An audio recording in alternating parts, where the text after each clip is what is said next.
Give me just a couple more minutes. I need to get you the tokens. Yeah. All right. Don't worry, Okay, we can vamp because I heard too many people saying start, so I actually did start. Okay, that's fine. Oh, Fair man. enough. But We're we fine. can go. But yeah, we can go around the horn and everything. So hey, everybody, welcome to the latest campaign on this channel. I should probably name. Ah! I should probably name this. Surprise, motherfuckers. And Wiley, thanks for continuing to sub for 69 months. Nice.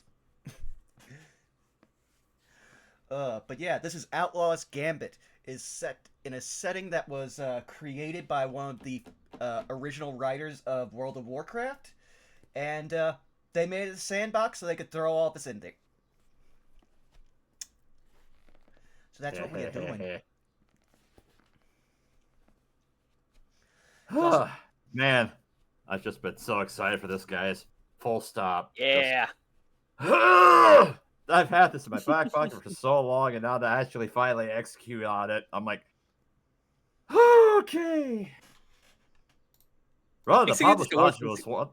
Yeah, running the published module is one thing, but yeah, this is the next step up. No lie. Whew. But yeah, this is gonna be so exciting. Nerves are like, it's like the beginning of 8 Mile already. No stop. But yeah, Chris Metzen made his stint at Warchief Gaming before eventually getting mothballed as part of a Kickstarter published this campaign setting, Lawbrand, which I was actually fortunate enough to be one of the backers for it. So that's why I have everything. Yeah, just seemed like a cool thing. Wanted to pick it up, and I got all of these lovely goons here with us tonight to explore the campaign with me and to weave the story for all of you. You have to be kind of careful with that word now. I'm sorry, I inherited that from Jake. That's why he calls everyone else's goons. That's don't worry, Milla. My brain always goes to like henchmen. You don't gotta sweat that. Yeah. It's funny because we have two skeleton dudes in here. I could get away with saying that. Yeah.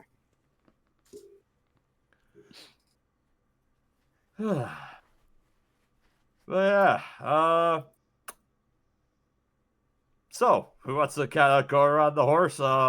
Actually, nah, we'll skip the formal introductions for everybody until we dive into this proper. How are things in your end, Citric? Give me just a minute. I'm about done, and I can hand you the last bit we need. Nah, fair enough. Apologies. Just no worries, dude. life and shit is what it is. It sure also, is. I also want to state for the record that we are so very fortunate to have Citric with us before Bosco ever did. That's a staple on this channel. That's a meme that is now multiple years running. Hi, and I'm sorry, but this is the way the powers that be have resolved themselves to. But I'll seriously love you, man. If you ever find this, I'm sorry. But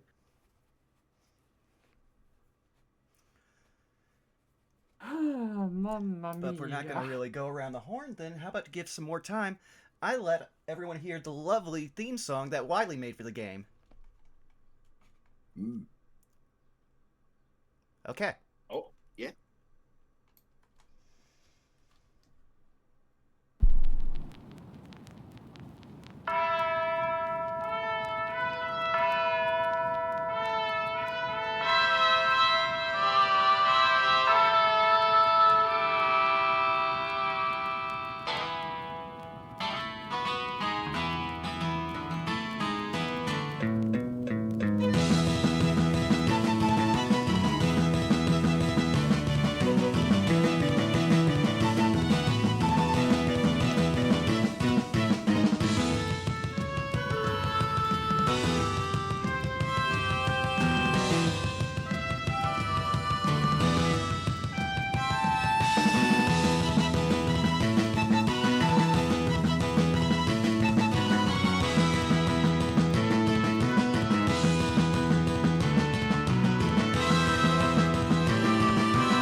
And we're back.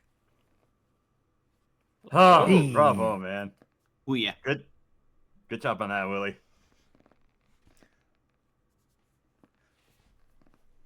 Whew. Ah, yes, trumpets and testify, as well as the guitars and drums. I love that bit so much. No, Willie does great job. Not gonna lie, it may have also been a muse moment for myself. So we'll see how that goes outside of the campaign. Anyway, I see. I want people to know that I gave my character a wide brim hat purely after that song came out. Fantastic. That's what good inspiration does, dude. That's what good inspiration does. She didn't have a hat before I heard the song, so as I heard the song, I was like, she needs a hat.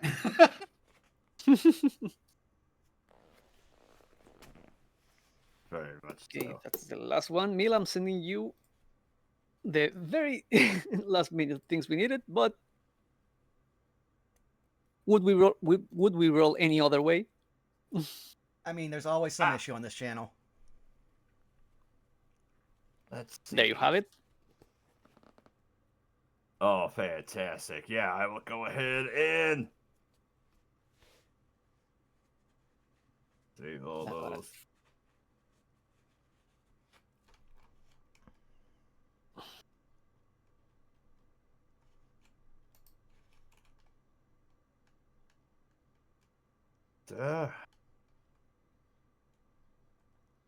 All those done in here. Also, Okay. chat, what do you think everyone's playing? Just looking at the headshots. Yeah. I say knowing how wonder. I was about to say, I say knowing it. That's a loaded question on my channel. I have a brand.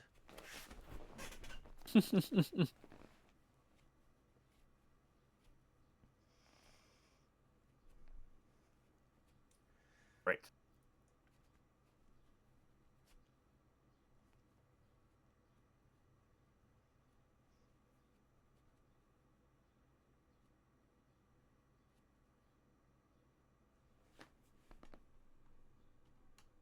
Alrighty. Bit of a rush, but we got everything we needed. I also just realized we started a quasi-Western themed campaign right when Sinners came out. I keep hearing good things about that movie. I know, that's what I've been hearing too, but it's just like, wow, we have the weirdest cultural zeitgeist for us. Apparently we have a guess. Everyone is a gunslinger except the one with the gun, funnily enough. That's not untrue about my character. It's just not a gun. It's just not a technical gun, but he is a gunslinger. And when that a gun is a gun cheats. is a gun is a gun. The character with the gun throws it like a boomerang or something. That'd be some Ruby ass shit.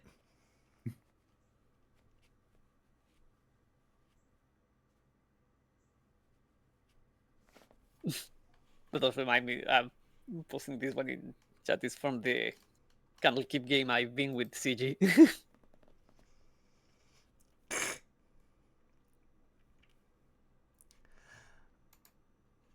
Oh yeah. It's pretty good. It's pretty good. Yeah, I'm it one is. with a gun. None but hun with a gun that run. Oh, you are not running very far away from her. She's getting your ass, whether you like it or not. I was talking about them running. I remember what you told me about this build. I know what it does. Rabbit Hub is a really fun ability. And the fact that Spirit Guardians makes it so no one, like everyone within the range, has their movements like halved. Like, you can try to run away. It's not going to work, but you can try.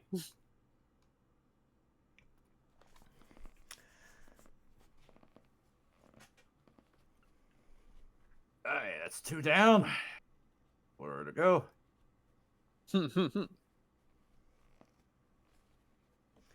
But yeah, we started doing a session 0, but we did a more traditional one where all we do is sit down and just say, "Oh, are you taking this? I'm taking this," and rolled our characters. But then we're like, "Oh, we've got like 40 minutes. Do we want to just try to see if we can hash out something for the actual session 0?"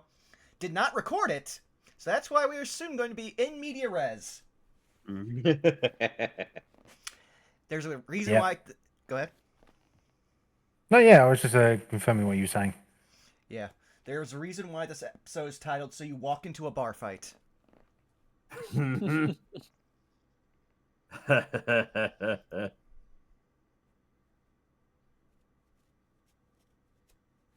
All right. Everything's been added up to the character sheets for those. So I think I got it. All right.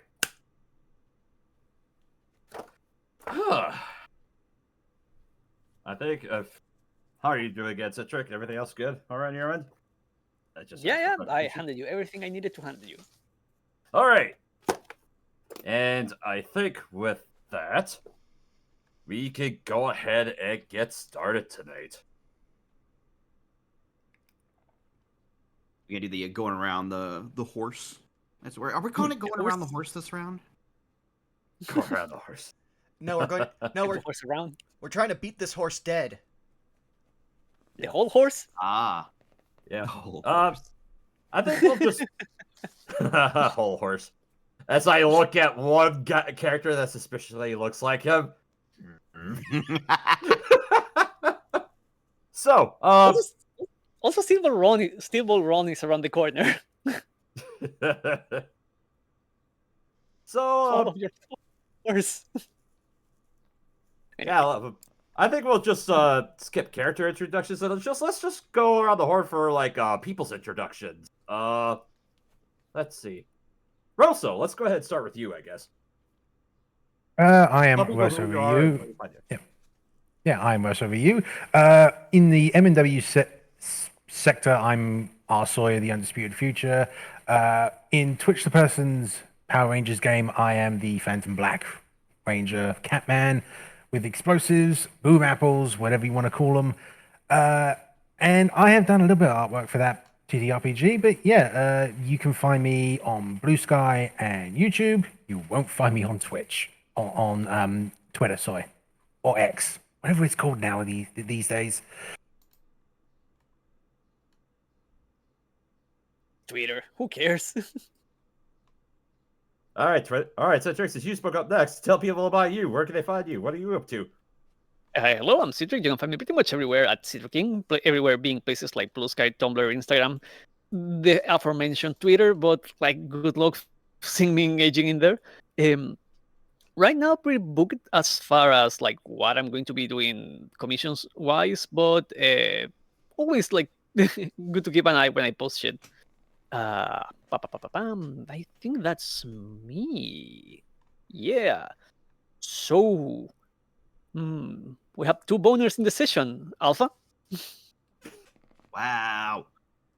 Well, you're not wrong. Also, hi, I'm Skelly Alpha. The definition of a boner is a gaff. For an old-timey definition. We let you open with goons. You have no room to complain. Where? Boners, gaffs, boobs. So, All the old-timey slang. I'm Skelly Alpha. I can be found on Blue Sky and Twitch under the same monikers. For Twitch, I stream about 5 times a week or so. Varying days. I usually post them in my Discord. If you like any kind of form of like crafty survival types, Minecraft, doing art and setting up stuff for tabletop, feel free to stop on by. That's pretty much what I do on the reg. That's really me. I guess that just leaves Vaughn. And hi, you've already found me here at twitch.tv/BurnoutVaughn. You can find me on Blue Sky and YouTube at Burnout Vaughn. Let's see here. This week, tomorrow, we will have, hopefully, the next installment of No Love War Extra, where we finally play the first case of the Devil. When I say first case, I mean the literal first defense, because we didn't even get to that part yet. But yeah, me, Zako, and Saris will be having fun with that. Then, next week, I believe that will be Phase of Our Lives, which will be on the Witchlight game on Tuesday. Then we'll have Sabat Spell on Saturday, and then we will have Those Who Wander on Sunday. So yeah, that's everything I'm doing. Yeah, and for those of you who don't know, hello, I am Mill Ninja. I'm the illustrious DM for Outlaw's Gambit and Phase of Our Lives. But you can't find me here on those campaigns. You can also find me on Blue Sky at Mill Ninja. You can also find me opposite of Phase of Our Lives over at twitch.tv/LeJake, where I am a player in his Athosian Anthologies Legacy of the Deal Breakers campaign. Aside from that, not much else on my end for everything on that way. On that note, you all ready to place the cards on the table and see how this pans out tonight? Well, Sounds one like gun's yeah. already. About to say one gun's already been drawn, so. Fantastic. All right, let's go ahead and delve in for tonight's episode of Outlaw's Gambit, the premiere episode. For over 500 years, the mighty empire of Solaria reigned over the vast lands of the north. The powerful Solarian Church, based in the capital city of Torun, held dominion over the disparate peoples of the age. Chief among those was humanity, who believed they held a sacred right to rule over Solaria's non-human populations. The lords and high priests consolidated their power by driving the non-humans out of their shining cities and into the impoverished enclaves. These mass relocations created untold misery and tension within the empire. While the church's authority was largely uncontested by foreign powers, its arrogance and zeal made it vulnerable to the ravages of civic chaos and the possibility of violent insurrection. At the height of Solaria's authoritarian power, anarchistic forces arose and, wielding the unbridled energies of the Auroboros, brought utter ruin to the empire. Legends hold that the Ouroboros, a near-mythic source of incalculable power, was unleashed in the form of a serpentine storm of magic. This serpent storm rolled across the Solarian Empire, devouring the land and sky in an unbridled cataclysm of uncreation. Panic and chaos ensued as mass migrations of refugees traveled southward, away from the unimaginable destruction. Humans, ogres, dwarves, and all the disparate peoples of Solaria fled in terror before the ending of their world. Eventually, the ragged refugees reached the safety of the Southlands, as the Serpent Storm burned itself out in the north. With the old world dead behind them, Solaria's determined survivors were forced to face the harsh reality of the unknown frontier in which they have found themselves.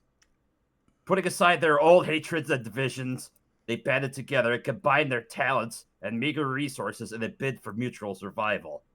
Even the few Solarian priests who remained recanted their corrupted ways and set to avoid survivors in the true spirit of the faith.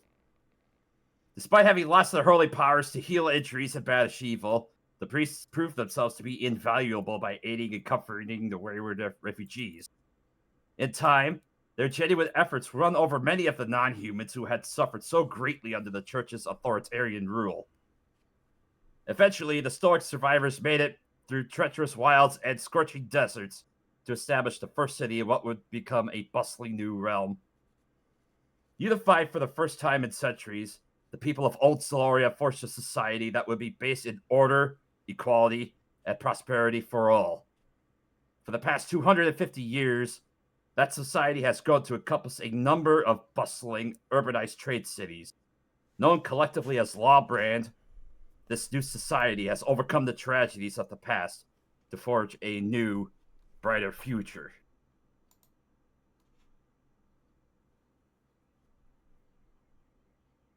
A realm of trade and industry, born by faith, has begun to prosper, and once more under the four tenets of the Solarian Church: honor, justice, wisdom, and compassion. And the symbol of the Lawbrand, a four-pointed cross imposed with cross-secular lines. Yet beneath the tenet of peace and justice for all, the rebellious voice of old, now present in the youth and in the displaced of the poor, rings out once more, as those various displaced people seek to eke out a meager existence and escape from their toils of day-to-day life. After all, In this time of peace, what can arise but still stagnation? As many have taken to bardic practice or counterculture around various musics and magics to voice their protestations and concerns. We now focus on the bustling port city of Sargrad, a trade hub born on the back of industry and faith in the Solarian Church. In spite of the protection of the Lawbrand's Knight Paladins, the soot-covered streets are busy with various activities, on and off the books. In front of the Drow's Glare Casino, a mob of people begin to flee from the establishment. Inside, a battle unfolds before us. A large centaur, bedazzled in chrome-studded leather vest and wrist wraps, wielding a giant chain, is locked in combat. As he stands staring down a duo of individuals who have seemingly robbed him for stealing a certain book of his. The smaller of the two looks up underneath the brim of a large hat. Vaughn, go ahead and describe your character for us. All right. Herodotus is I want to say about 6 foot flat, skinny individual. What is their race? Don't ask. It's not polite. But they are dressed. The most important thing is that hat that you mentioned. Coming down from it like a veil that covers only the back and sides of his head, there is a leather veil. Then below, a very well-worn, very nice-looking jacket that I have no visual reference for. We'll figure that one out later. But underneath that, he is unironically dressed exactly as Clint Eastwood from The Man with No Name. And he is now in a crouch stance, pointing a wand at this guy with a glowing book in his other hand. And standing next to him, protecting his companion, Citric, go ahead and describe your character for us. What you see besides Herodotus is a hulking figure standing easily at 8 feet tall, clad in like a heavy suit of armor, black with the brass trimming and detailing, and like quite literally draped on a on a red cape.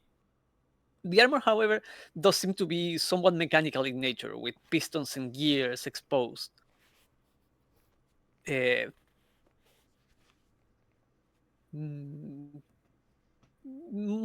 a general like kind of Roman centurion vibe is completed with the fact that the armor has a large crest that comes from the back of his back and from the back of his neck and go over the helmet.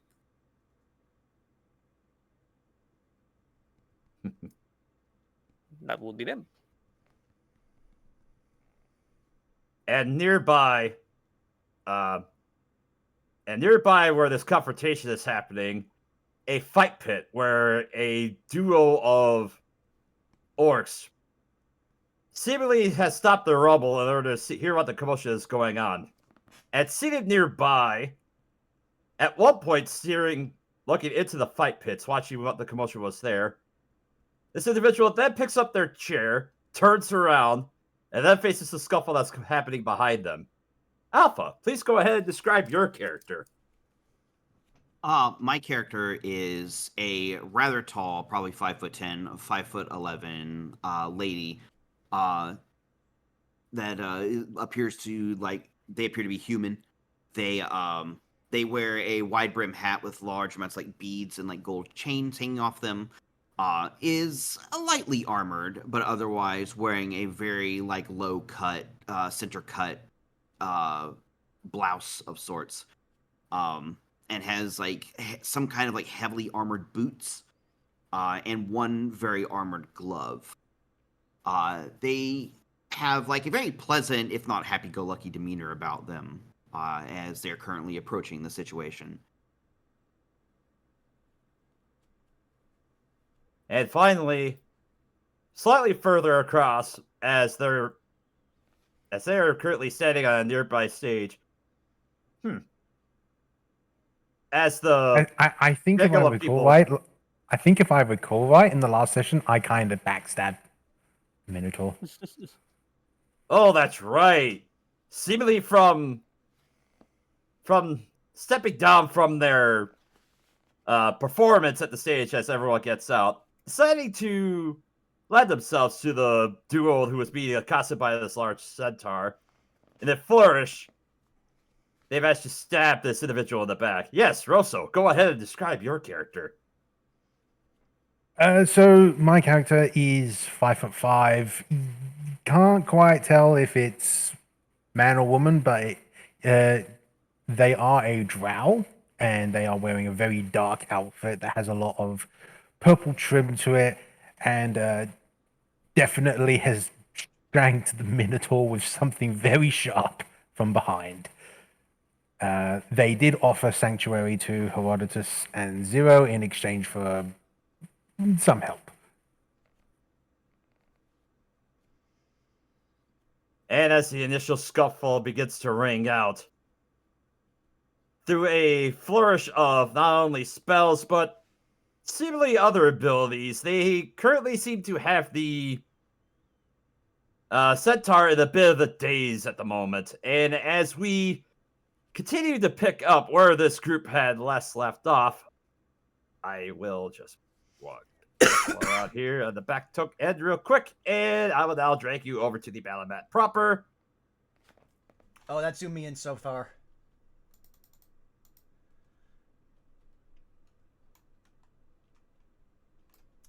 I gotta zoom back in super far.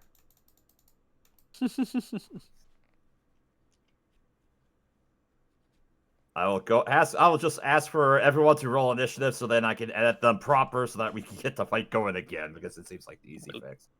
Sounds good. Will do. So, quick question: are we meant to have music in the background? Yes, just a moment. Oh, good. Just checking. Yep, I was so busy focusing on other stuff, I had completely forgotten to bring the music up, so my apologies. You're fine, though. You're fine. No sweat. First sessions always have some scuff. We hit the And- ground running. Guys, check your tokens. See if you can actually move them. Good point. We'll try. Oh, I actually cannot. Yeah. Huh. I cannot. Oh, go because I drank them in from the sheet. They should be able to be aside from there. I thought I in. Oh, Token. you just shifted everyone on the the map. map. Oh, the whole map Yep. moved. Oh no! I Earthquake! have my apologies. I apparently did not lock it in like I should have. Earthquake! All good. I'm doing it again. No, wrong thing. The ground is moving. The, Why? the artist's bane. Wrong layer. But I have you all on the right layer. I do. I swear. This never happens to me. It's a All right. Tell you what. Go ahead and drag your stuff off of the character sheets where I had previously placed them, just to double check it. Sure. Let me see. This one I can't control, yes. All right. I'll go ahead and delete the old tokens. Yeah, likewise. I can control. Do you do that? All right. Move the ones that you already have so that I know which ones to delete. In that case, okay. Yeah. There. And for you, Cedric. Yeah. Where do I drag that from? Where you would get your character sheet, just right click it, hold down, and just drag on the map. It'll generate your token. Yeah. If right click. Oh, goes there to we it, are. just like, okay, yeah. There we are. I can move that one. Does it snap to place? Yes, it does. I was here. You were one down, I believe. On. Oh, I thought we were moving to where we were originally. Were we? That's what I thought. I was here. Before the earthquake. Maybe wrong. The legendary session 0.5 earthquake. The earthquake patch rolled in, guys. It's a random nerf. The earthquake meta was never the same after that. Great. We're like Smash Brothers roll. We have tripping now.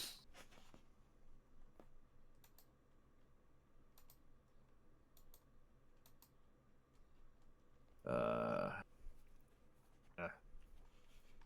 Should I roll initiative again then, or just keep it as is? roll again, and then I guess you guys can also modify that sheet too. I'll go with.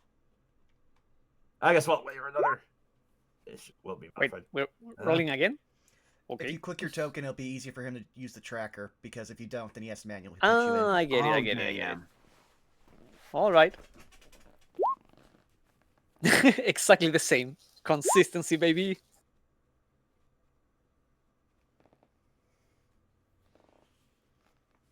Get the consistency of the 5e question mark?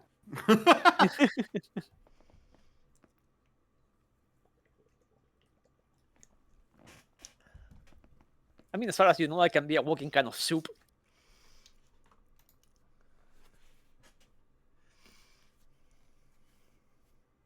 If San were here, you know he would have replied with something else.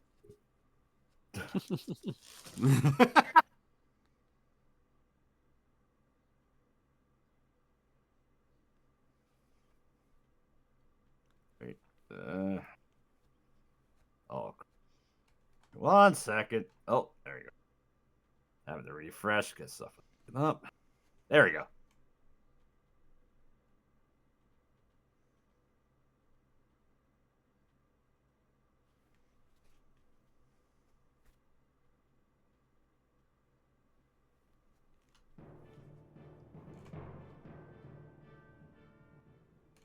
There you are.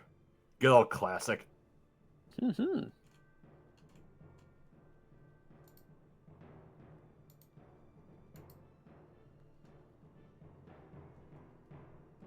you go.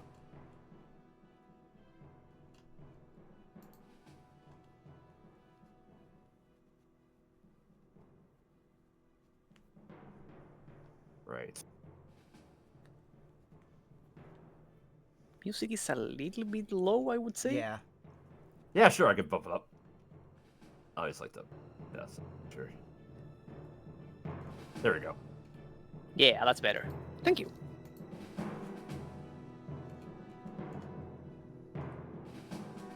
Yep, that's good.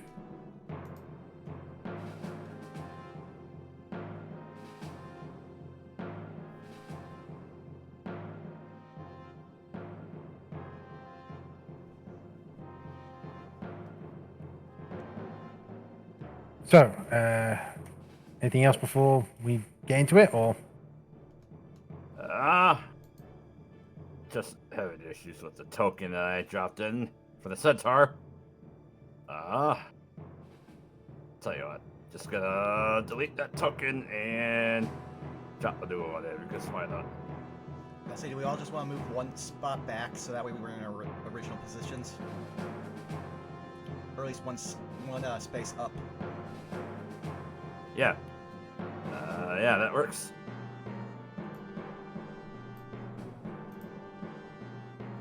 There we go. There, now I've added it to turn order. And I check. Well, considering they're in a super, it's not exactly going to do them much. Yep.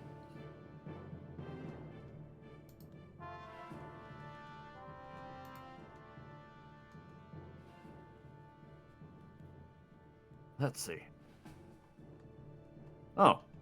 Right. Logs.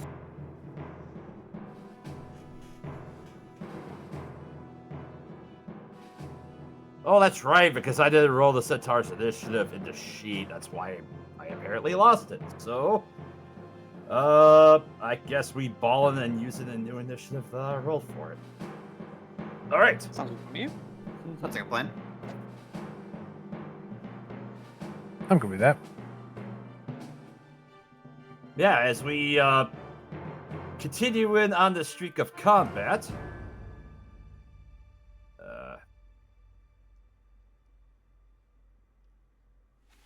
There we go. Sort by descending.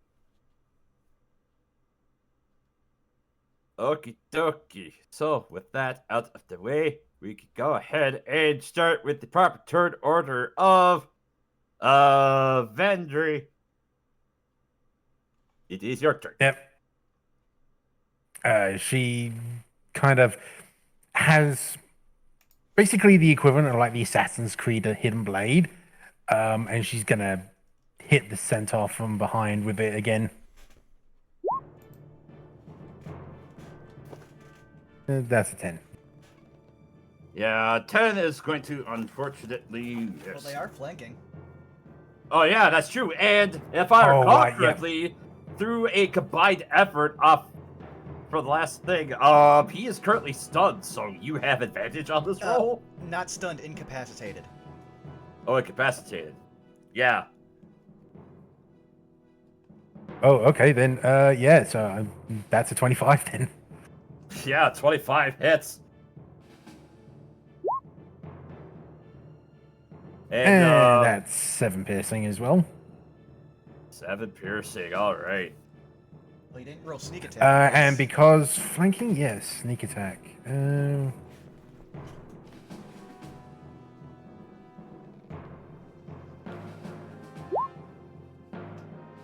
Damage is damage. Oh, I mean, yeah, it's 1, but hey, it's something. So yeah, that would be turn.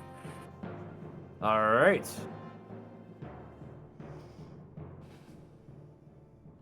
Okay, cool. That's how I can mess with that. All right.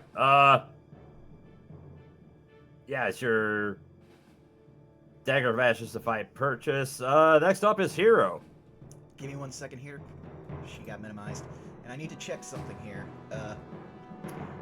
So the reason why this centaur is incapacitated is because of one of my, say it with me now, Eldritch invocations for my for a pack boon that I made myself. No, that was shared there. Say the line, Vaughn. Enthralling Blast. He failed, so he's incapacitated. I just need to see when it starts. Until the start of my next turn. Damn, so I can't run away from him. Yeah, Right. he is no longer incapacitated. Well, Hero definitely doesn't want to stand here with his, let's check here, 11 armor class. So, him's going to try to run. All right. As you attempt to flee from the centaur, he is going to. Let's see.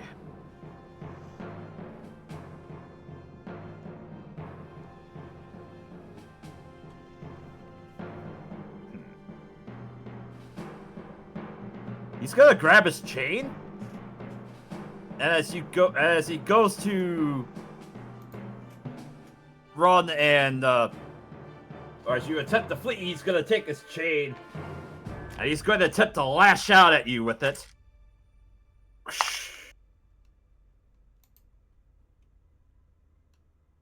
That's a 16 to hit. I already told you what my AC was. All right. Ooh, that is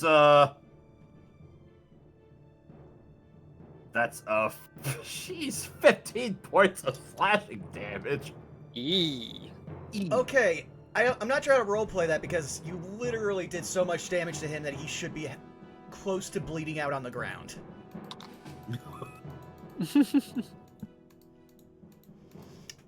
But I'm just gonna say, you watch it strikes him, and you just start seeing blood spreading, like, in a stain under his vest, and he's just like, all right, the kid gloves are off, and he's going to use one of his spell slots to cast Magic Missile at 2nd level, so that's 4 shots. Give me a second here. All right.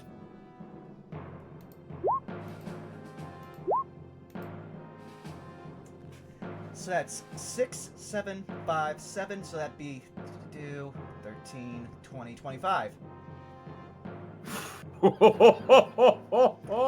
And for those who are wondering why my Magic Missile seems so much beefier, maybe I'll talk about my subclass later.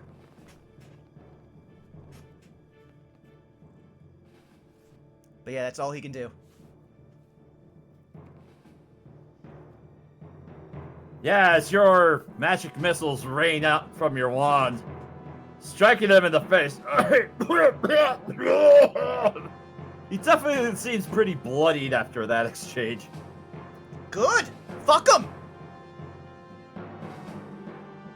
Alright.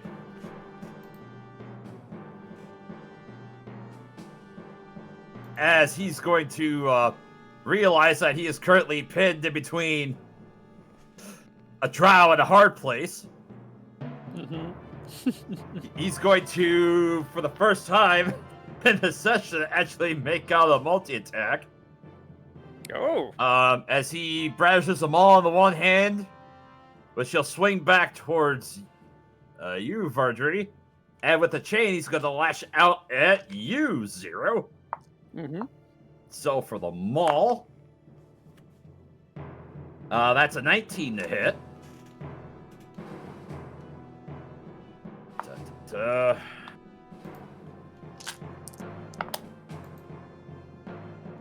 Oh, I dropped the die. Reroll it.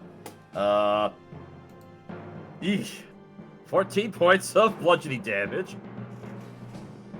The 19 is for Fantry. Yes. Does that hit? Rosso. Yeah. Yeah, no, it doesn't.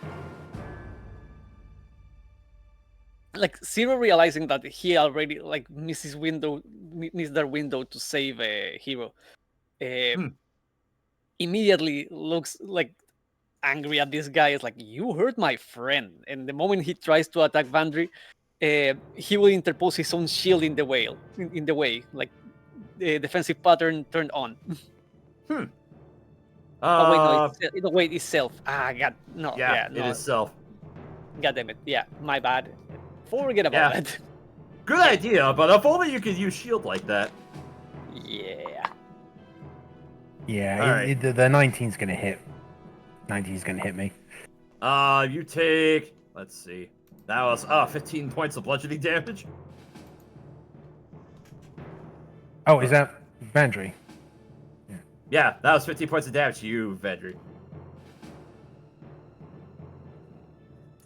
That seems to be his go-to number. Yeah, and then That brings me down to 12. Oh. And then for the chain, as it lashes out at 0, that is... Wow, also a 19 to hit. I rolled max on that one. That's 15 points of slashing damage. Yeah, that would be if it hit, but it's not doing a dent on Zero's shield. Aha! So you had that for yourself. Okay, good. No. I mean, I don't even have to cast it. Their AC's up there. Oh, your AC is already there. 19. All right. Yeah. Good Yeah, to know. Like Wait, the whole thing no. should- No, The no. whole- If it meets it, it beats it. Yeah, but it's not meeting it. Oh. Zero's armor is 22. Yeah, dang. Yes. Yeah. I think the only thing closer Zero to... is Go ahead. Zero is a giant fridge walking. God dang. Wow. I think the only... It's a hulking suit of armor with a shield. I think the only stat that like even comes close to meeting you out of the whole party is Hero's passive perception check. Because that was the Alright. number to beat. Alright, and with that, that is the Centaur's turn. Ava, it's now yours. All right. Seeing the fight escalate to the current point, she really wants to get involved. But she also saw like how bad Hero just got hit, and so like a different instinct kind of kicks in. And there's going to be like a slight, almost like a burst of like slightly like colored wind around her. And she's going to burn a moxie point, and she's going to use stick and move. Oh. which allows her to dash as a bonus action. And she's going to quickly like make the difference in distance quickly over to Hero's side. And it's like, hold up there, second Shug. And she's going to like rest like a hand gently on you. And it's like, she tries to look around and make sure no one's looking, and she quickly like lays a hand quietly on Hero, and will heal him 10 hit points. That did a lot to help him, but you're gonna watch as he's looking at you gobsmacked as he's throwing around magic pretty like willy-nilly, but he knows healing magic is incredibly rare now. And you don't seem to fit any of the categories for that, so at that point he's gonna be like, you're probably gonna want to leave with us. Just you stick out a bit too much. That's quite all right. I'm fine with that. She says she flips a little bit of hair, and she will end her turn after using as an action, ye old on a different class, lay on hand. All right. And that will do it for my turn. All right. All right. Now we cut to the immovable object that is Zero. It's your turn. Yeah, Zero just watched how in the flash of an eye, not only his friend got severely injured, but the new person that they just met and seemed to be friendly towards them also got injured. Zero is not happy. And you hear like as he mutters, like priorities change, defense albino, like defense overread, time for offense. And I want to cast Booming Blade. Yeah. All right. Let's go on. So you hear as the giant like fist starts like the servos in the giant fist start whirling up, and just his fist is shaking with a just like magical surge of power rushing through it. And they will do a, where do I have you? Here. They will strike, and I am missing. No. They swing wide and they miss high. Yeah, in a flurry, he manages to narrowly just duck past your gauntlet as it crackles with power. That is my action, though. For my bonus... The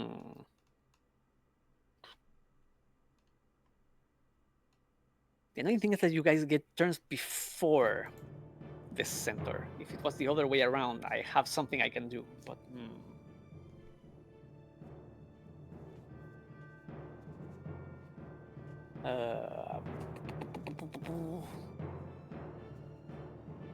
Yeah, I think my bonus action is just going to be Zero is going to move here, pretty like either moving this table out of the way or just crushing it. Is that table, right? It's not like a pillar. This is basically this at one point was one of the various gaming tables that have been thoroughly abandoned at this point. Yeah, Zero is just going to move, either pushing this or crushing it to make a wall in between the center and Hero. All right. Just look up as it, because I remember you mentioned like the center is huge. It's like 9 feet tall. Yeah, he is a large creature. Yeah. One of the rare occasions when they are looking up, but standing their ground in front of the center, and that would be turn. All right.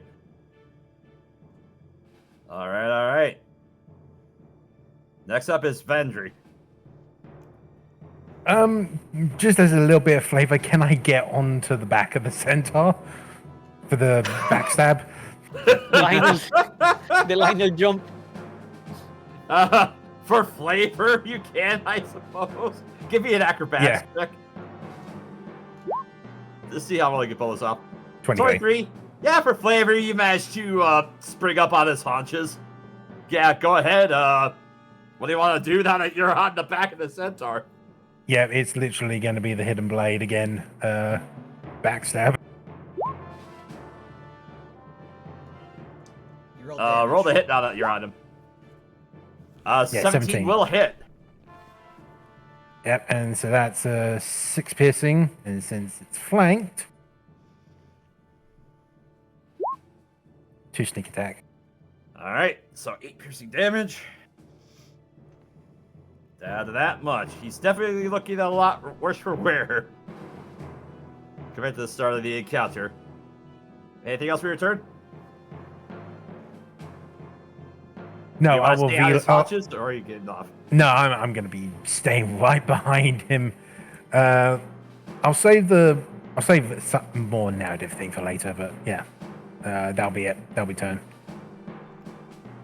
All right, Hero, it's your turn.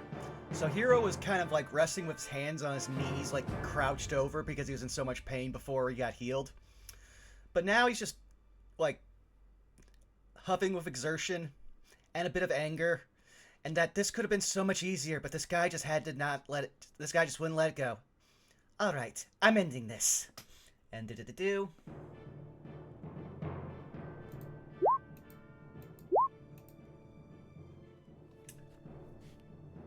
So that is 10, 15, 22. 22. Well, I'll be a monkey's uncle. As your magic missiles ring out, Hero, describe how the magic missiles managed to take down this centaur. They literally just arc like one over each of Zero's shoulders and 2 under his arms at points he can see basically the chest of the centaur, and they just bury into him from all 4 angles. I'm gonna say this guy's probably dying of internal bleeding. As he tips over with a resounding thud. Vardry, make a acrobatics check just to make sure you can stick the landing as he falls over. Oh, 23. 23. Yep, you. Can I also do a performance as well? Because I saw something in the chat and I'm like, yeah, I want to do it. Yeah, let's do it. 23 as well. Nice.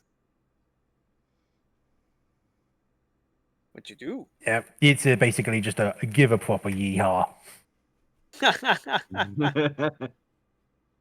All right. As he managed to stick the landing, a messenger bag that was at his side just tips over and flops open. And a few items manage to spill their way out. A coin purse, some sort of kit in a box as it kind of tumbles out, and you hear something wrapped in parchment as it kind of tumbles into the floor with a metal clang.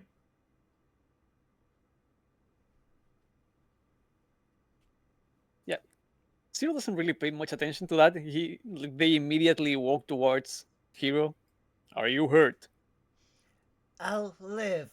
Okay. So, Zero, several things. We are going to be taking this lovely... what are your pronouns? She like bats her eyes at you and like flips her hair a little bit. It's like a lady, she says. We'll be taking this lovely lady with us because she probably doesn't want to have the police find her, and also there's the fact that we just committed murder. So we should probably leave. Let's go get our friend Vandry and leave. Understood. And Vandry's gonna be taking the whole lot of the loot. especially the coin purse. At Zero this point, stomping. as you're Go ahead. continuing your conversation, make a perception check for me, you guys. Everyone? Yep. I will choose to use Okay, my will do. passive. So 19. 8. 16. Let's see. Perception. Let's see. Not 16. All right. Everyone except Zero begins to notice loud, brutish thuds as it sounds like a pair of massive footsteps beginning to run towards you. You hear, in a very brutish type of voice, "What's all this commotion about over here?" Boom, boom, boom. And the two of you begin to see making their way around the corner a pair of large ogres dressed in rather spiffy looking attire, carrying large bone clubs, begin to make their way around the corner. Time to leave. They appear to be wearing some sort of uniform as they begin to approach your direction. Yes. Running now. Running. Does Vandry know who they are? I guess make a history or a general intelligence check if you're proficient with history.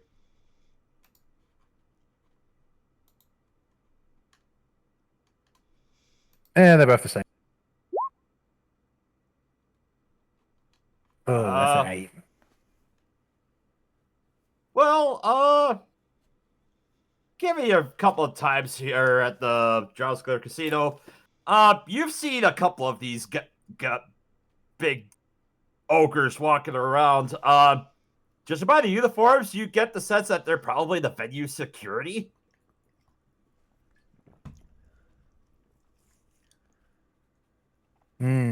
Yeah. Definitely take our leave. Lead the way. Lead the way. But Vandry's taking the loot with her. Rob a dead body later. Let's go. Yeah, Zero watches everyone move and starts following. Like,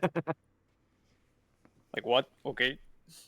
Where Vandry are will we kind of going? know. Vandry will kind of know a few discreet alleyways to go down.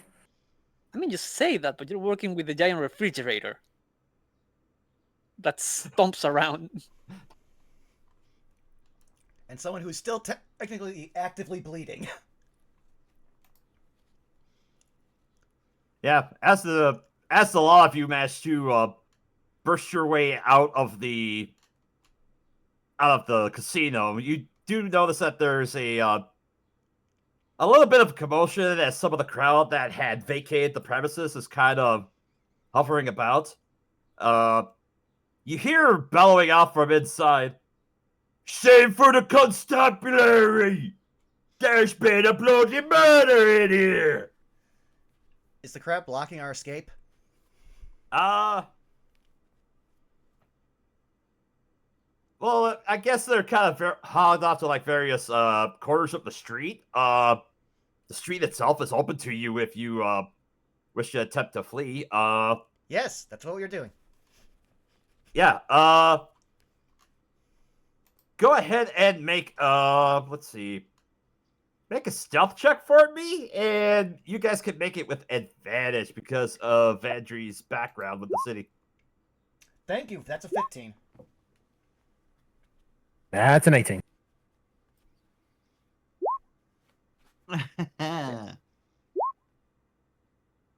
Haha, 18 both sides. No, it's just anytime anyone looks up at 0, ignore me.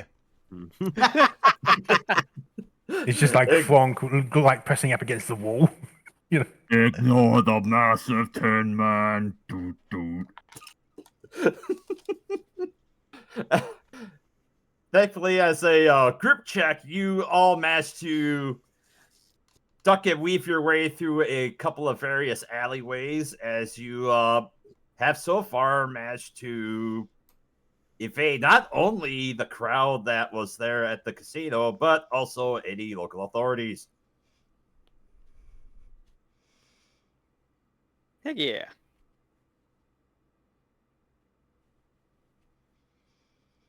All right, what do you wish to do?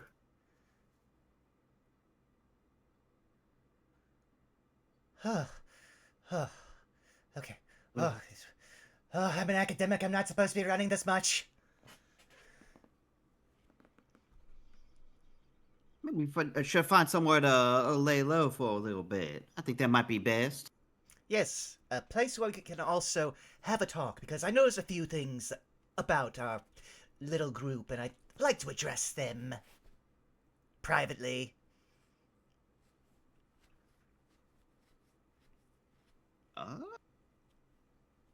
Would any of us know anywhere that immediately that would be like a place of safe harbor nearby?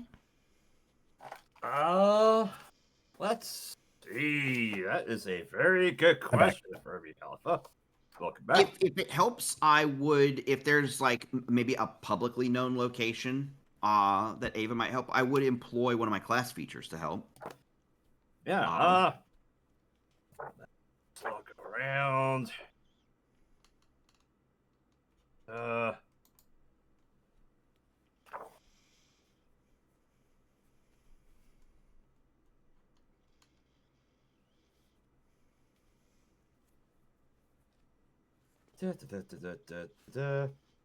of looking around.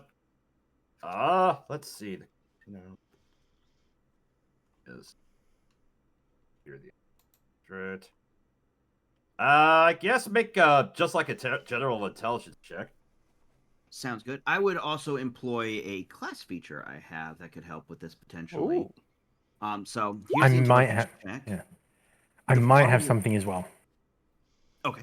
The follow-up class feature is called Street Smart.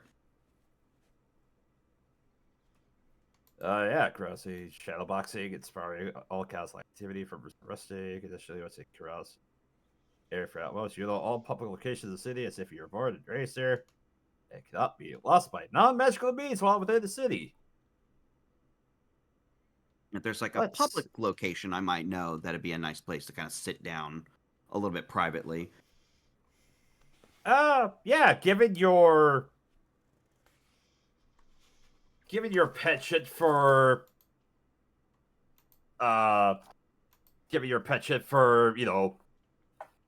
it being in the fight scene, a couple of establishments where some traveling fighters tend to stay in the meantime. They tend to be a little more low profile establishments for you to stay in. One of them is, let's see. One of them is the Toad in the Hole. All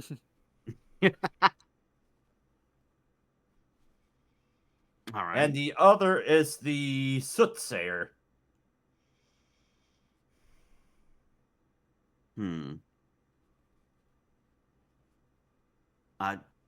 She would turn to the rest of the party and say, I know a place or two we might be able to at least calm down a little while. And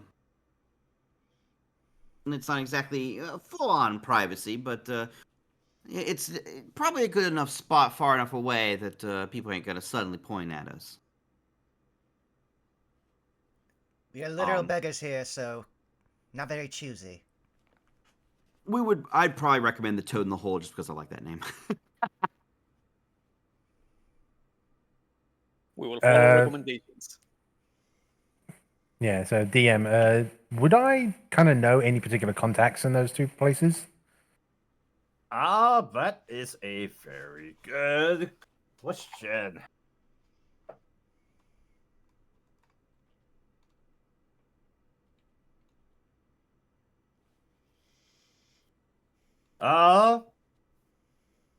As a matter of fact, Vandry, you would know that the proprietor of the Toad in the Hole is a grizzled dwarf whose name is Torbeck. You've had a few So, quick exchanges. sorry, with I'm him. I'm laughing because of another reason. Torbeck has no idea what you're talking about. Please join us, children of the night.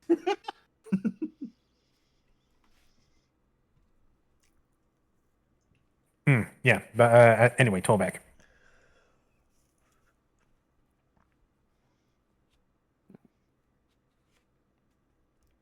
He's asking for All more right. information. Oh, Yeah. Torbeck,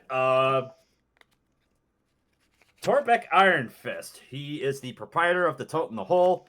You know just by quick exchanges that he's been around for quite a few years.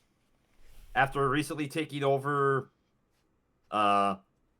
he was a worker in one of the various with the Fabricator Guild. He decided to get out of that life and basically become the proprietor of an inn.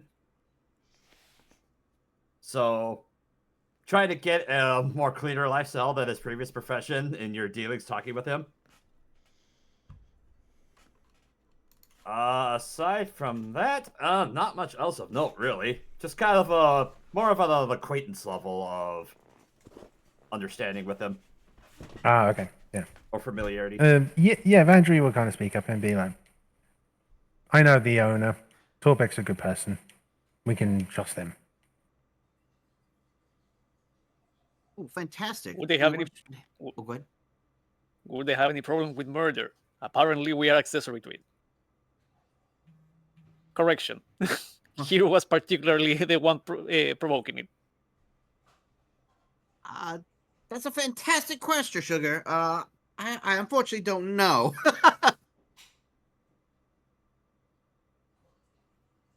Very well. We shall discover it.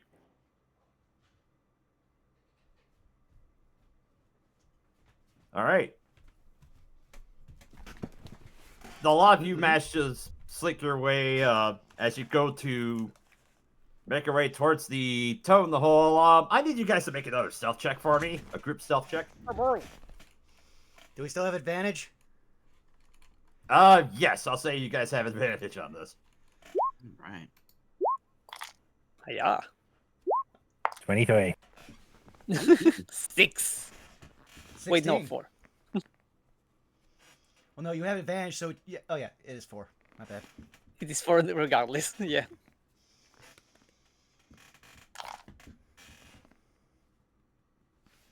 All right. As the lot of you manage to make your way through the various back alleys to make your way towards the tote in the hole, you do notice that there are a couple of patrols of men decked in various armors. They have white cloaks over their shoulders, their pauldrons, and various armors are, not quite super polished, but at least clean enough that it's not rusting. And adoring the capes and the pauldrons of the armor, you do see the note of the Lawbrand on their various features, which is basically the 4-pointed cross with the segmenting lines that are across it. It seems that the various forces of the Lawbrand are apparently looking for something as you would kind of slink your way about.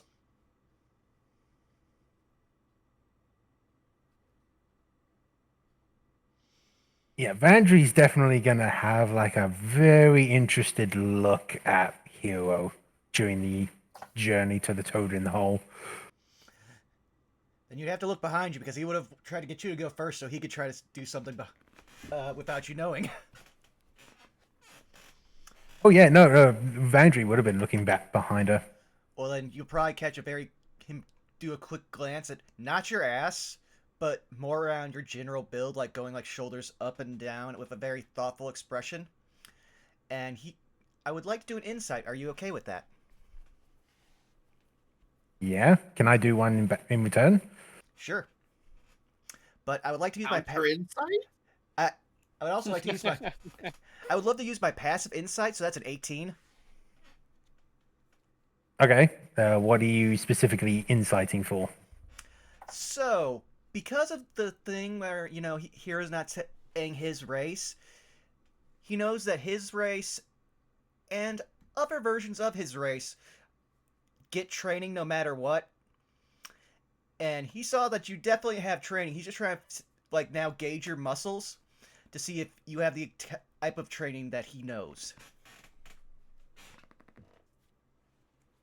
Okay. What specific training would that be? Because I'm I would not quite sure. uh above game, elven weapon training. Oh, okay, right. Drow weapon training, yeah. Yeah. And you'll just see him go, and that you can tell that he's basically giving you a once over, looked at your tone and build, came to a conclusion, then he's just like, oh yes. And that's a 20 insight as well. Okay. Where are you looking to insight? Kind of like you as a person, just to see, why would someone like you have caused up so much of a stir? But also kind of you as a person in general. Well, when you first met him, I'll give you this. He was very cagey and very much like, oh, you seem like you're going to cut my throat or my purse, but beggars can't be choosers. I need to get out of here. And you'll also see though that all of his clothes, they're not tattered, completely worn out, but you'll notice he's got blood stains on some bits of his clothes that definitely didn't get hit in that fight. He's got some, we'll call them crossbow holes in some of the sleeves or chest of his jacket. Very much his look does not actually suit what you can see of his face and his body, because he looks very much like a tall bean old nerd that is constantly looking at the world around him and taking in information.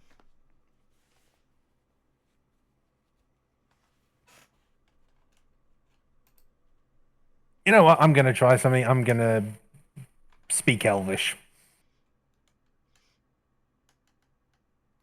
And be like, so what has got the city so riled up about you?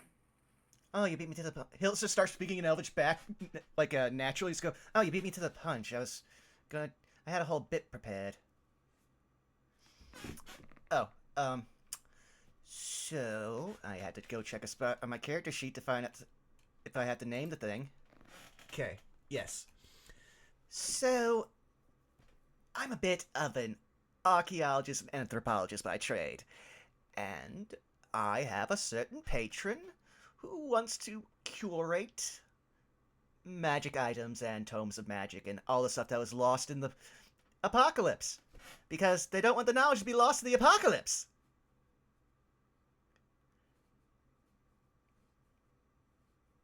And you just thought that you could just take it? Oh no, I didn't think about. I didn't want to take it, but, well, to be fair, he was. God told you to. No, but an incredibly powerful magic, and he did tell me that. Well, actually, it wrote that to me.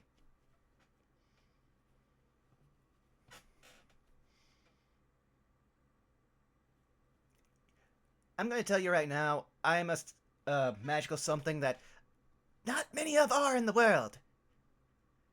Because when we pop No, up, and magic is kind of you're either under the law or you're not, and that's I'm the not. ooh.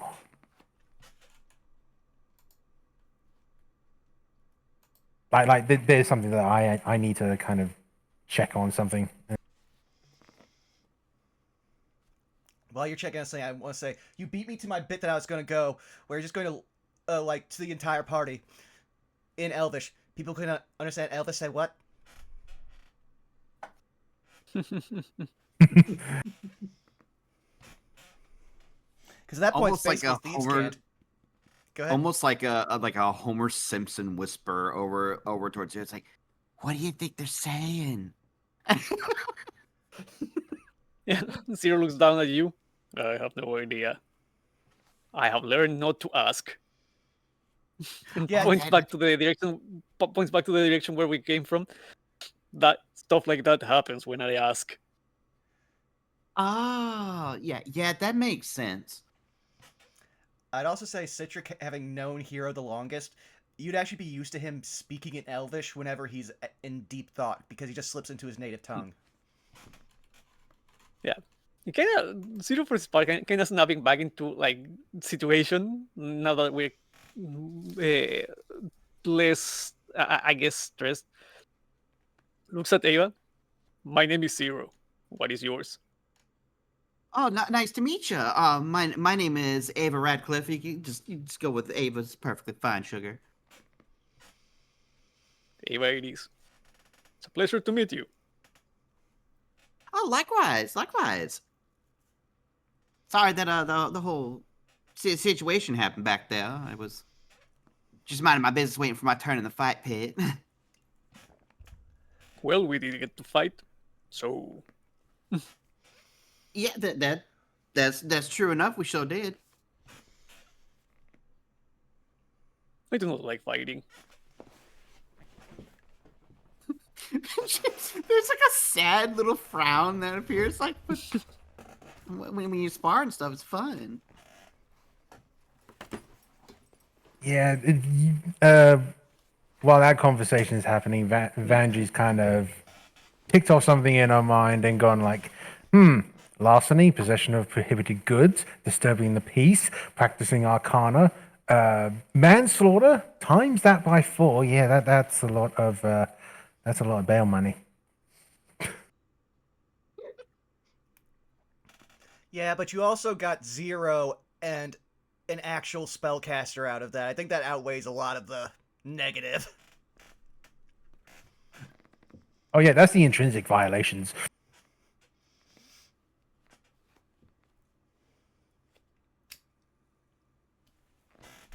Yeah, but Vandry's kind of listed that off to you, Hero.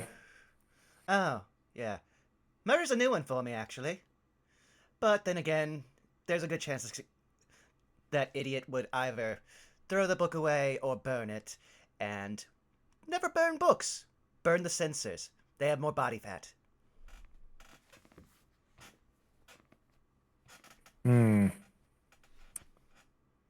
Definitely can see much use for you in the future. Yeah. Oh, trust me, once I explain to you, you're going to definitely like me. And I'm going to like you because, well, you're already an accessory in our crimes, and you seem very okay with it. Vandry kind of like just flicks a wrist, and you see the blade that comes out, and kind of goes, there are certain people that are very okay with keeping things in the right. And she just kind of flicks the hand back to retract the blade. Oh, so vigilante, not assassin. Got it. Well, the enforcer of contracts. Mob contracts or loan shark contracts? Cartel. Ah! You're just gonna watch him turn, just like, he's just gonna go down to an alley real quick. Just be like, and then off in the distance, you're just gonna hear a. Then he'll walk back. Okay, yes. You can work with me, I can work with this. Now, is this place getting close? Because I'm so tired of walking. DM? As you begin to ask that question, you manage to veer around the corner, and in this back alley, which is dimly lit from a gas lamp that hangs precariously off of its lamppost, you see the sign of a wooden construction wrapped in bands of iron, which reads with faded paint on it, Toad in the Hole Inn and Tavern. And off to one side of it, there is a swingy part of it that usually says vacancies or no vacancies. You do see that the upper plate of the side is currently where it says no on top of it is kind of dangling off of one hook precariously. But you do see that the vacancy is open.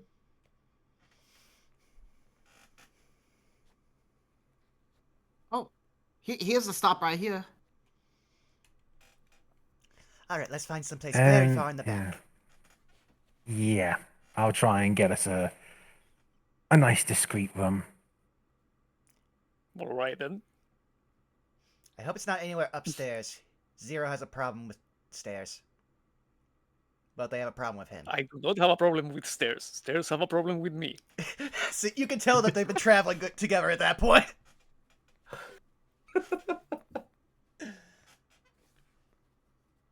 All right. As you manage to push the door open, and you see that's currently standing. As you make your way into this, kind of a modestly clean-ish sort of tavern establishment.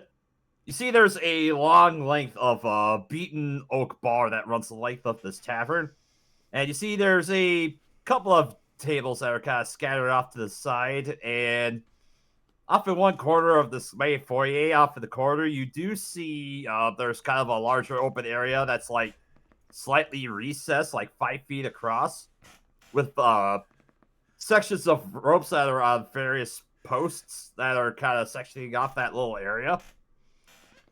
They're all made of kind of a rougher ship's rope, more or less. And manning the bar is a grizzled old dwarf with like the longest, whitest beard you could possibly imagine, with what appears to be kind of like a tarish kind of stain kind of around where his lips would be, as he just kind of looks up at the lot of you. Oh, hello there. Oh, hello. As Ava and Andrew, you recognize this individual as Torbeck. Torbeck Iron Fist. And as he looks and acknowledges all of you. So you're looking for another pint, are you, Ava? Maybe. But me and some friends here need a little quiet spot to sit for a bit. You're talking about a quiet place to sit or a quiet place to rest? I think I've got one room that's available if you need it. Eva would like look back at the party and say, do you think we should bunker down here for a night or so? Is there Vandry would nod and kind of come up to the counter and lean on it, and they'll be like, "How much for the room and a bath?" We ain't got no baths here, but if you want a decent place to sleep, all I ask for is 1 silver a night. We got your sausages and bread if you want for breakfast. In that coin purse, how much was in there? Well, as you kind of peruse and you look over the coin purse, you just kind of ruffle about it. You see there's 35 gold pieces and 18 silver.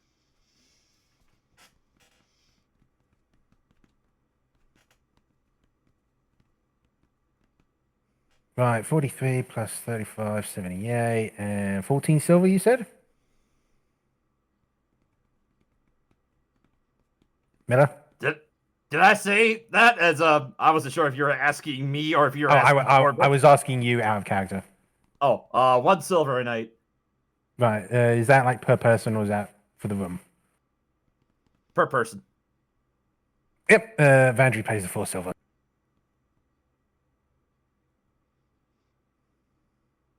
All right.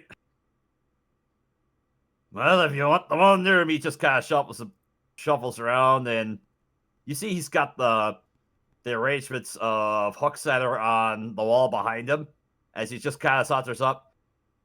Bloody blazes! 1 second, as you kind of see him shuffle off to one side, and he's got this very rickety-looking ladder that he has on small rollers, as he just kind of takes it and drags it across. You hear the rusty wheels squeak and groan as he makes his way over, and then he's like, ugh.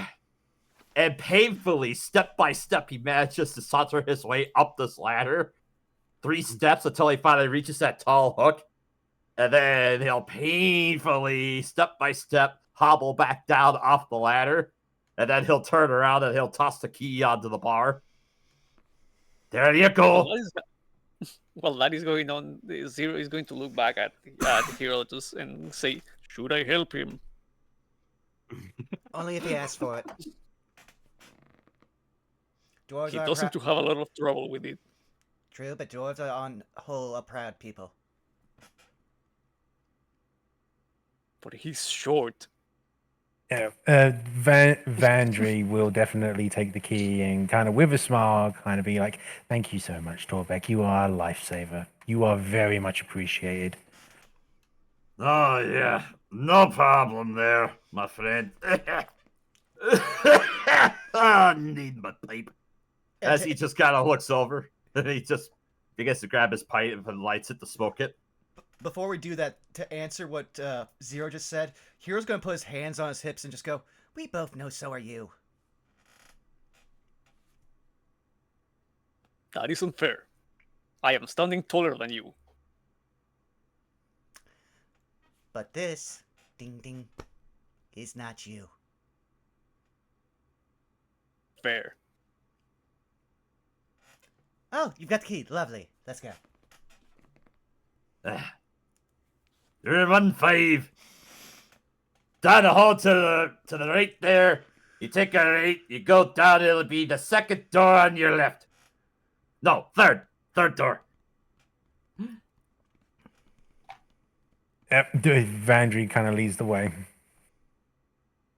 All right. Zero just follows and says to Hero, "At the very least, this is a ground floor one." Mm-hmm. Ava like waves back as like they walk away from Torbang and be like, "I'll be out for some drinks later." I'll be sure to get it for you. As he just kind of gets back to... He lets out a plume of smoke as he smokes from his pipe.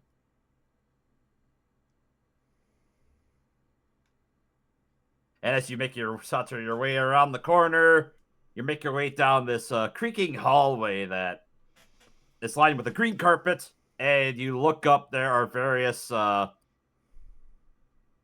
gas lamps that are currently lit down the length of the hallway. And you look, and as you make your way over off onto the left, the third door down is the room 1-5. That matches your key. 15. That number keeps popping up everywhere, doesn't it? I have not noticed. Yeah, Vandry will kind of gingerly kind of open the door, but kind of steps to the side when she does open it. Chicken chick. As the door of the tavern groans as you go to open it, you see there is a pathetically modest looking room that is presented before you. There are 2 beds that are we'll say about queen size. The headboards are very beat up, and on one of them there's actually a large gash in it, basically where the headboard's at. And you notice that there was an attempt to kind of at least paint over it. Both of them are have a whitewash of paint on them. And you look, there is a beat up looking leather sofa that is right across from the from the beds. There's a modest-looking nightstand that's between the two of them, and one other thing of note is that there are no windows in this room. Oh wow, this would be No depressing. windows. That will be perfect. Yes, but this would be terrible for someone's depression.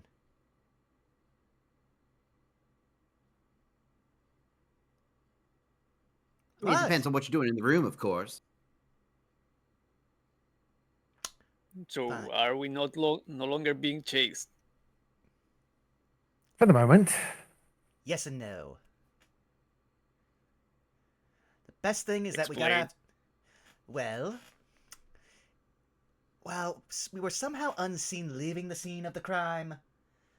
People know the people that were involved with the crime, and one of them happens to be me, who's slightly easy to find.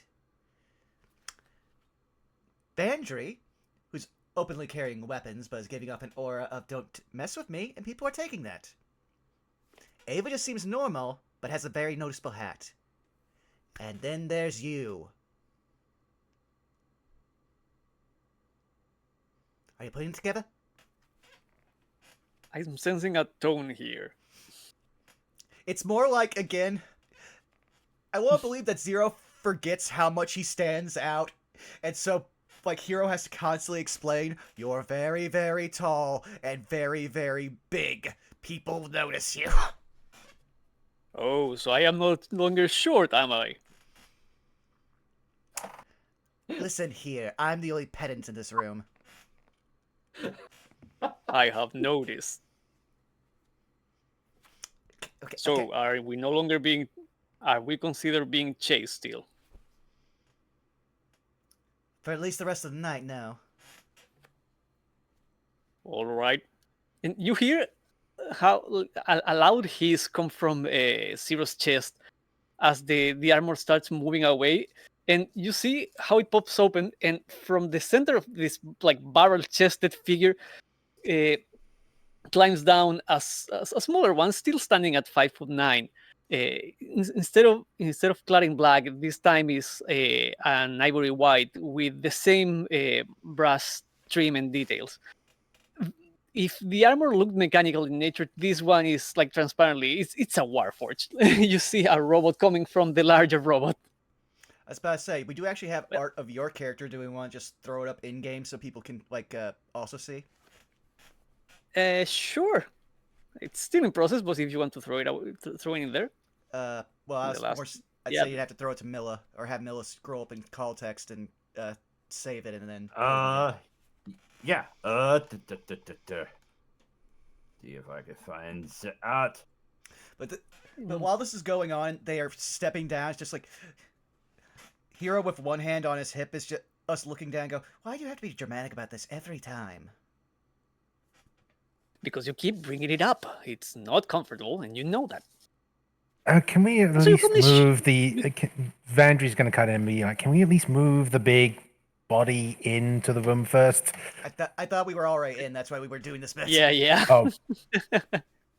I thought it was outside, but no, No, if we're no. inside of the room, then yeah, we're fine. So you insist on calling me short? I only a few inches smaller than you. Listen. When you come from where I come from, no one is shorter than this. Everyone's this height. Fine. Listen, I I'm don't not. know why to have. There's I don't know Vandry why you have standing to- there like 5'5", you know. I still don't know why you have to be rude about it. I'm not being. Well, you were being rude about the dwarf. You were bad at social cues. I'm I trying to help. I was trying to be helpful. He was having trouble getting something higher than he was. And you have regularly shown me that you were not actually made by dwarves because they would have programmed that into you. Dwarves are proud people. Do not call attention to them being short. Noted. I will not do it then. There we go. Oh. Hey. Did you have anything you wanted to add? He just turns back to the other two. Well, Vandry's going to pull up all the loot and be like, let's have a look through what the centaur had. Ava's just And, like holding their hat and is just enamored with Zero, right? Like big robot in a smaller robot comes in like a like a Matryoshka doll. yeah. Seeing the dichotomy and how this is going to work, like as a group, Hero's just going to be like, okay, I can work with this, but he's also just going to go, before we go any further, a quick question. Are there any followers of the church in this room? Pointedly looking at Ava. She like just shakes her head. No. No, Oh. I used to go to a monastery, but I was never part of the church.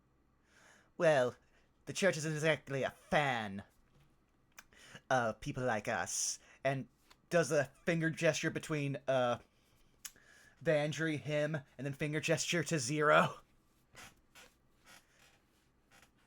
By the way, I also have him up on screen now. Mm-hmm. Behold, Zero in his normal form.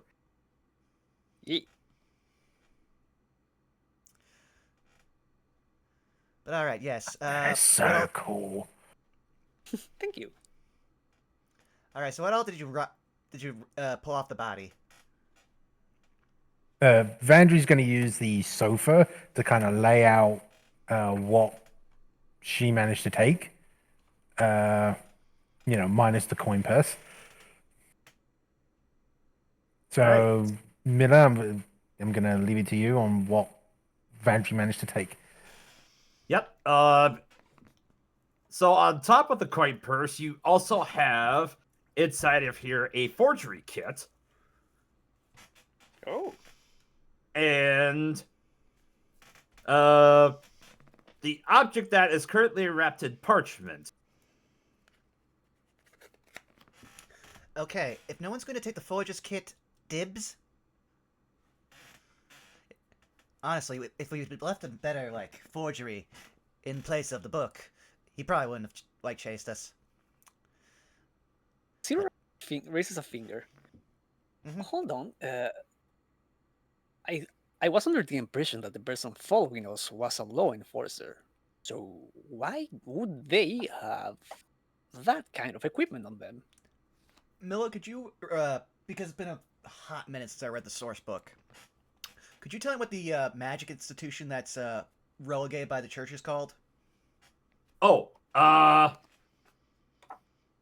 yes. Where are my notes? It's been a hot minute.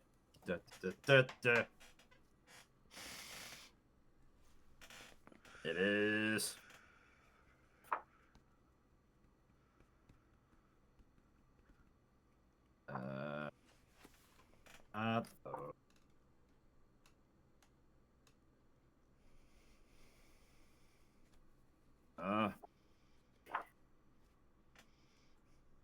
Where are my notes on them? I had this various listings out here.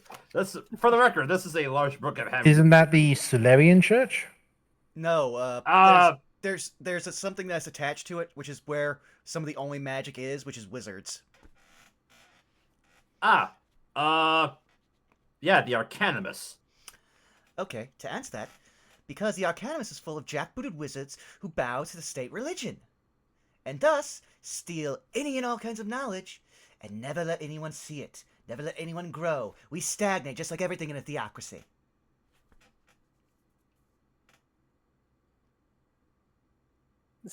That notwithstanding, isn't that a forger's kit?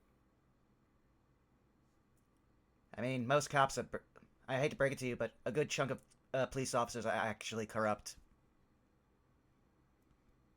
What do you mean that you have the tools to forge evidence? If you know the right ones. But yeah, no, just give It's me... certainly concerning. Go ahead. Okay, now just give me a second here. Just make sure. I should have also done this when we went into the room. You're gonna watch as Hero bring his wand magically materializes in his hand first of all, and then he's just going to tap it to his temple. And I'm going to use a different invocation. Wand of Women Wonder. to use one of my one-time-a-day casts of a ritual spell. Hmm. And he throws up Did you detect do that? magic. So first, Let's see. first thing I want to say is that having said that, he just does a quick circle of the room to make sure that there's no like magical scrying going on. He knows there's not, but he wants to be careful. He could be burned at the stake. Also, I misheard that as wand of women wonder, and I was like, what? Ava just flexes. He's just channeling my inner grandma. Woman, woman. No. There's an inside joke with a different group of streamers that has stuck with me forever. Woman. Woman. Woman. Ah. Channeling my inner animal. What the frick? Okay. Just for confirmation, no one's scrying on us. Yeah, as you should detect magic and you manage to sweep around the room. Yeah, there are no sources of magic. Oh, so the parcel isn't magic either.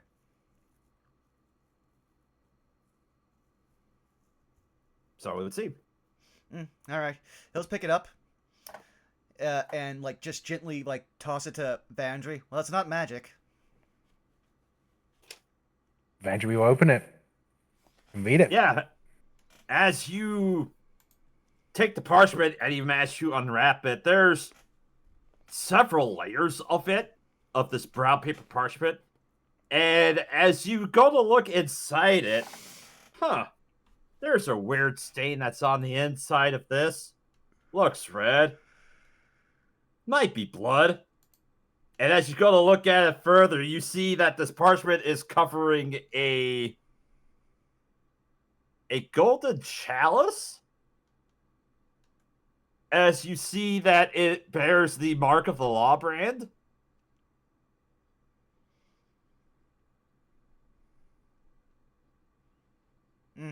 Well, it's probably worth its weight in gold at least.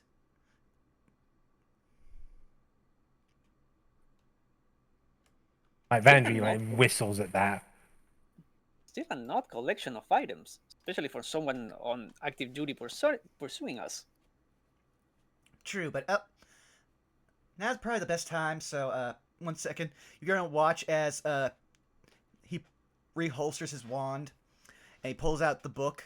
It starts to glow, like his book. It starts to glow. You'll notice that there's nothing written on the pages, and he's just going to reach in out of his pack, pull out the book, which is, if you can see the cover, ahem.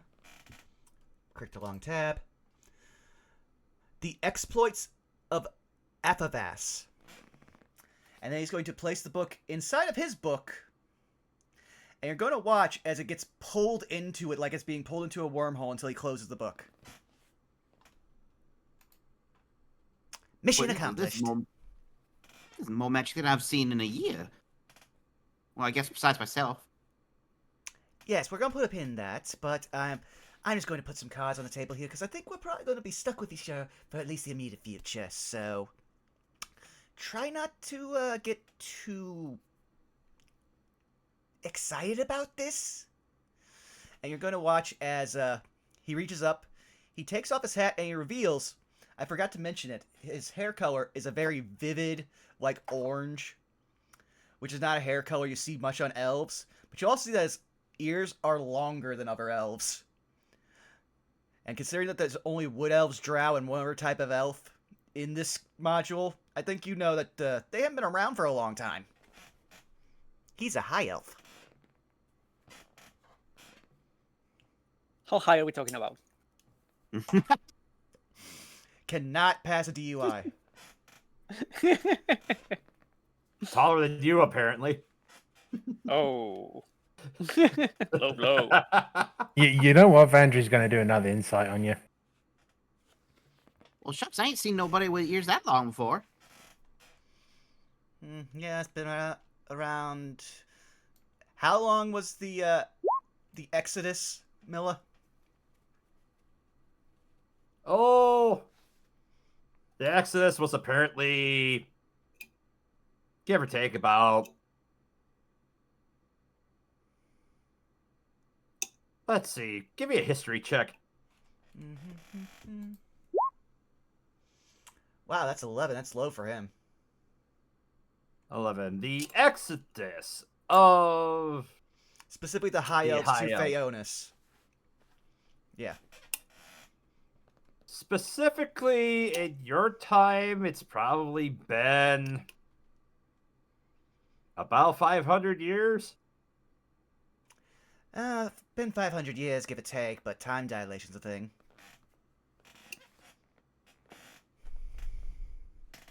Vandry did 14 on the insight.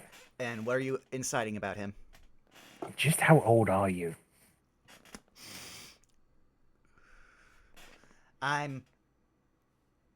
Let's see here. Milla, what would you say is college student level for a high elf in age-wise? Oh, probably in elven years, probably close to 50. About 50. I still get card in elven bars. You are a young one.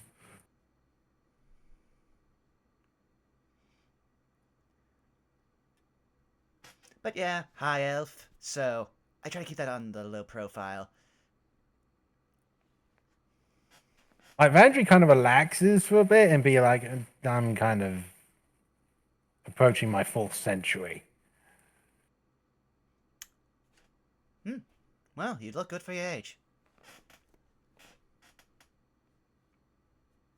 Considering I've got one leg, and then Vandry kind of like taps the right foot, and you just hear dunk dunk, and it's a fake. That makes that flip earlier even more impressive, honestly. I always got me out of plenty of jams. But yes, so, as you saw with my book, I am not a wizard. I am one of the 2 types of magic users that is not allowed by the state. Can you guess which one?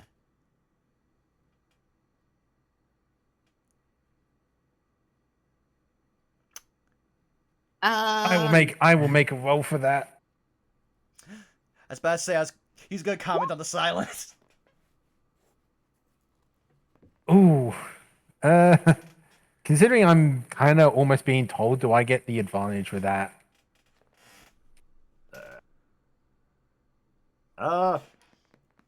Sure. Warlock? Got it in 1. But before anyone gets crazy, no, not the snake.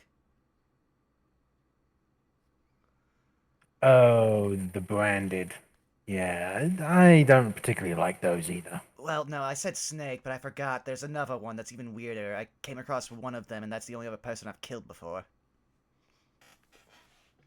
Something called a Scylla. They were rather cultish and rather crazy.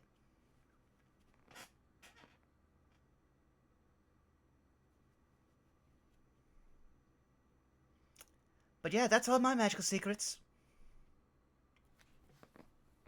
Now, I'm more interested in you. He points, his wand comes back into his hand, and he just points at Ava. Because we lost healing magic a long time ago, and I don't see you as a druid or as a ranger. She like just holds up her hands like, well, no need to point that at little old me.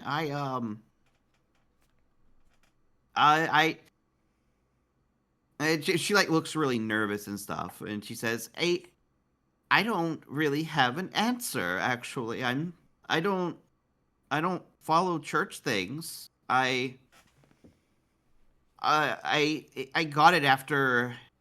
And she kind of like rubs her neck a little bit. She says, after a thing happened, and it's just persisted with me since. She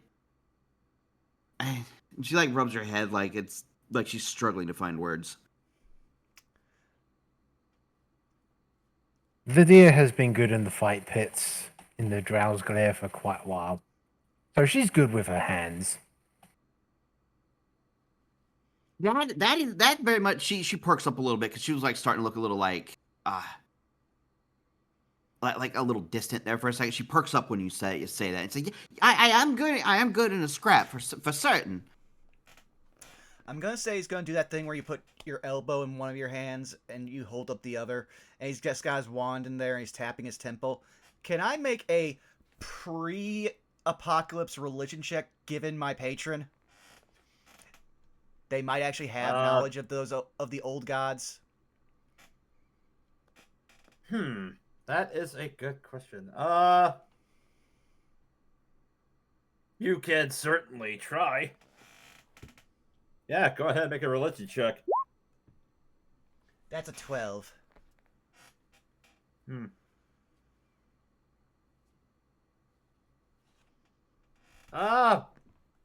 Nothing really comes to mind as anything that would fit the bill for you. Well, without studying a lot of artifacts,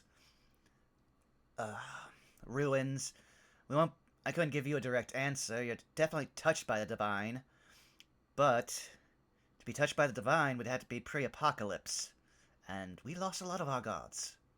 Some are a little less dead than most people think, so he just puts up his hand and shrugs. She looks a little like clueless, I guess, when you kind of talk about God and stuff. It says, I'm not that old. I'm only 28.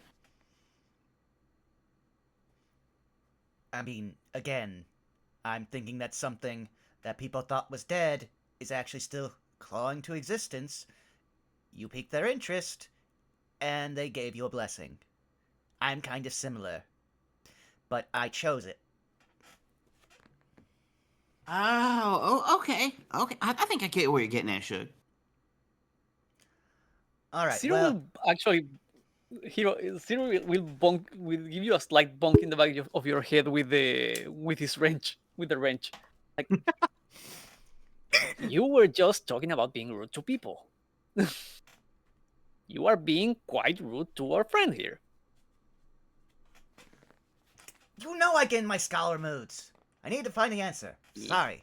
And when did that leave us last time? Completing our mission. Speaking of And divine leaving a dead power, guy. Speaking of divine Yes, but- divine things, if that's really what this is, she kind of like looks over at Vandry because like she had seen like Vandry had taken a pretty serious hit during that fight, and she'll kind of like walk over, and say, "Can I borrow you for just a second, Shug?" Yeah, sure. And Vandry's kind of be like, just kind of gets up and then kind of like just grunts just a little. She's been hiding it. She will like gently reach out a hand, and she will like set a hand on your shoulder. And when she does, like when she's like in close proximity and there's not a lot going on, like the strange sort of like war paints or like tattoos or something that are like on her arms, like in the center of her collarbone and the like, you can kind of see it like almost like heartbeat, like pulse, like this bright jade light for a second, and will cast Cure Wounds on you.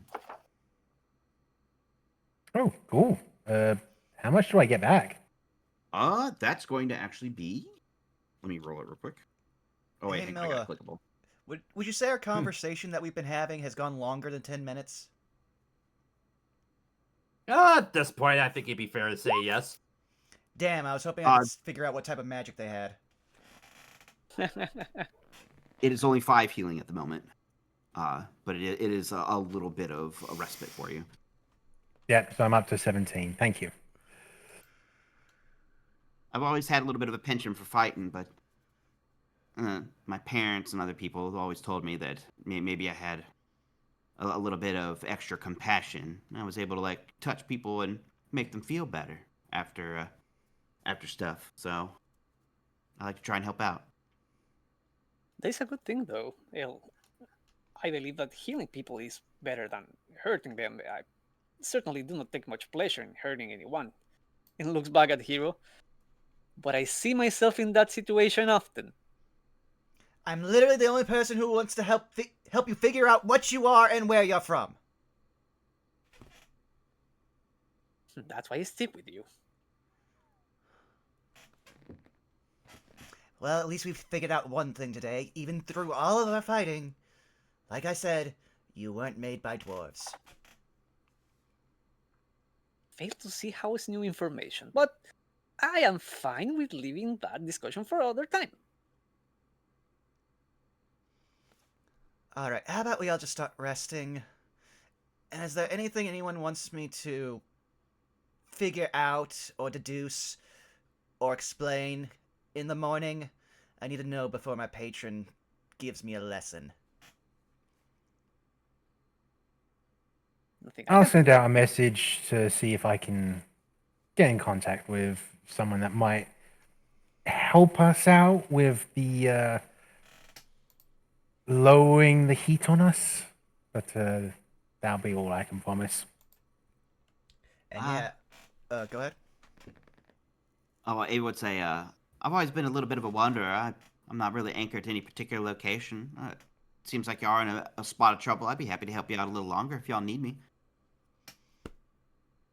Well, I kind of wanted you to Do come them. along.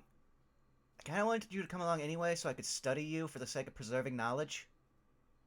Punks you again. We have found out so much today in one time. This is like finding you times 4. Fine, but don't be rude about it.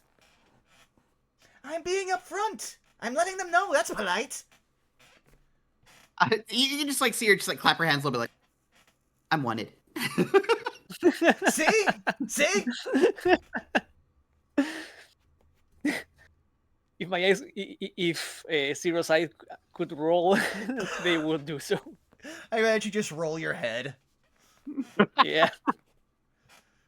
I can just imagine you just go to squint. You have like the lenses that are over the top of your eyes. They just zoom in, so it looks like you squint, and then they just kind of manage to roll around. Well, no, so it looks like you're rolling your eyes. Citric, we actually know the way to do this. Get out a pencil, draw the eyebrows like Union.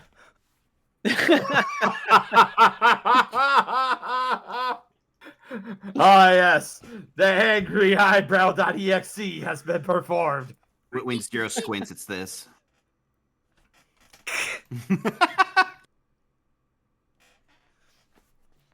Just imagine that guitar stage. Alpha, you'll appreciate this. Diddy.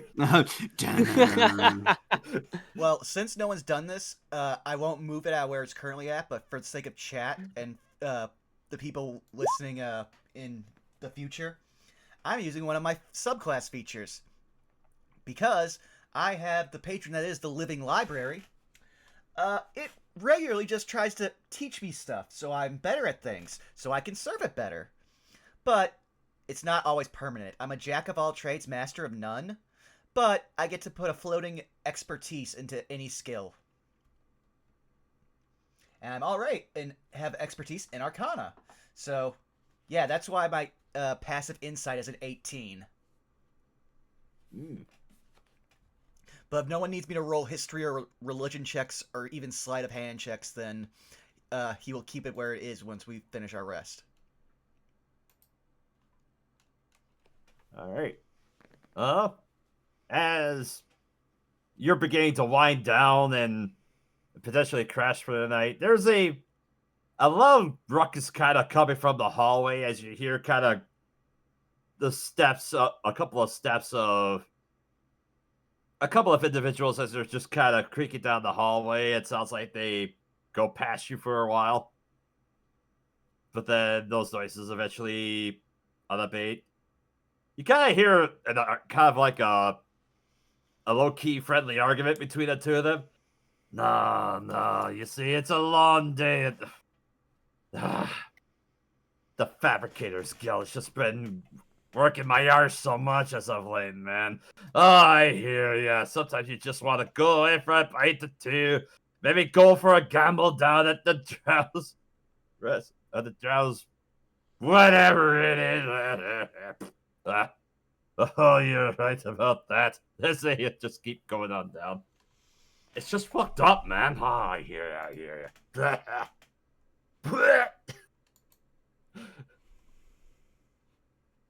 As that whole Russian scene just kind of baits. Nothing else really happens during the night. And I think on that note, that's actually a good place to take a bio break. Sounds good to me. Alrighty. All Definitely right, I sounds should good. be back. And I stepped away not for a bio break, but to mix another drink, so I'm good. Heck yeah. I am loving the This has dynamic. Go ahead. Good. I was just gonna say I'm having fun so far. Yeah. The dynamic is like turning out really funny. I just love that I'm getting to play like socially well-adjusted Daedalus. But also a bit sociopathic because he did just kill a man and he does not find that to be much of a problem.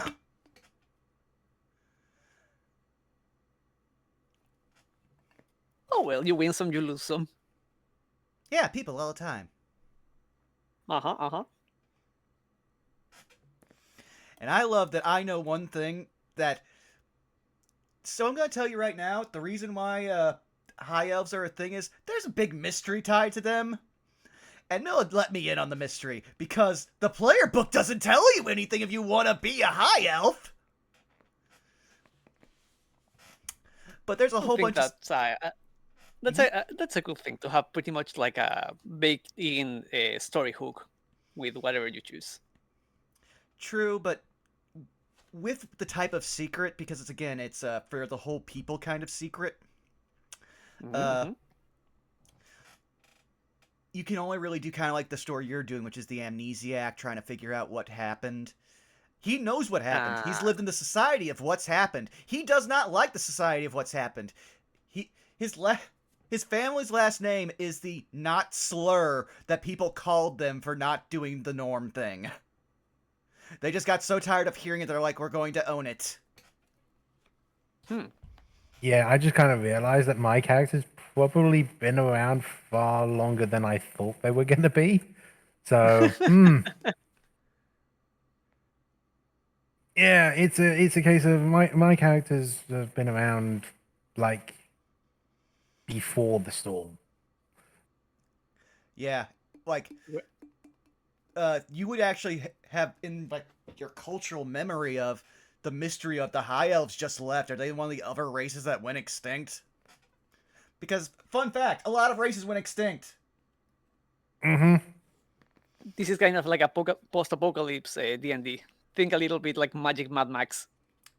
Magic Mad Max, in an also Western setting, where the theme is punk anarchism against a theocracy.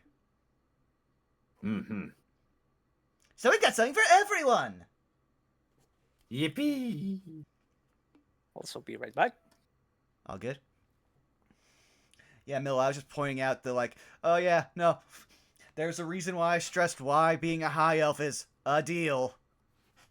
Mm-hmm. It's like you see a unicorn. And he's an acerbic pedant. Yeah, and then I kind of realized with my character, I kind of took my age and then times it by 10, and I didn't realize just how many years ago the storm was. And it's like, oh, I've actually was around before the storm. Because there's before the storm and after the storm. So once you explain that, like, again, he's processing everything. If you explain it to Hero, he's going to be stable to your side like a puppy. Like, okay, tell me as much as you can about the old world. Please, please, please.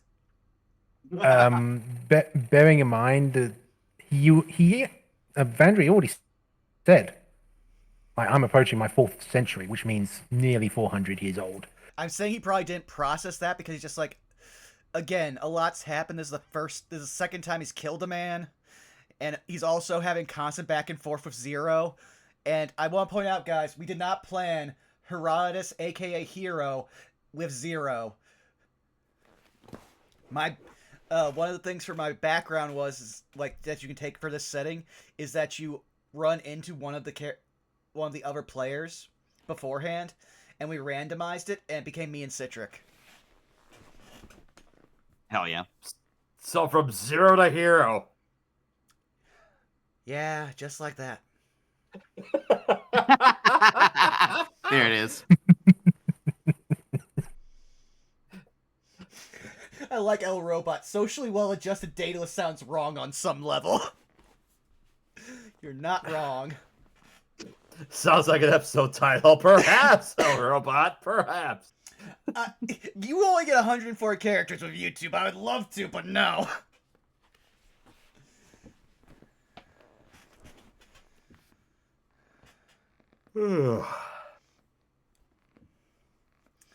Though, the fact that I'm going to include the module's actual, like, name, because I always do that with all of the, like, games that we do, we might become the only people that have, like, any content for this on YouTube. Really? I mean, I didn't search it on YouTube. I don't know how many people have done it.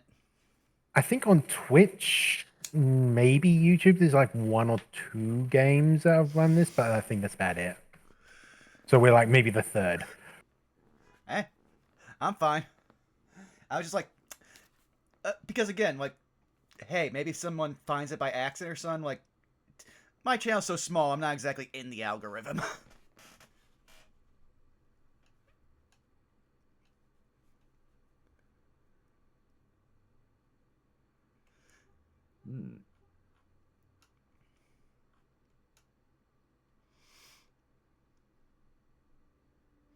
Oh, I know I have flavor at Rosso.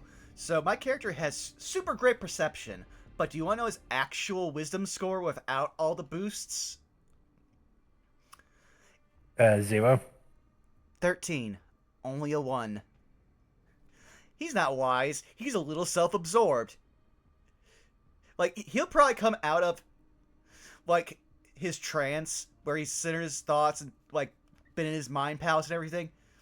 And then he's going to look at that. And the second he comes out of his trance, which will probably be the second you come out of yours, he's just going to be in your face. You voted 400 years ago.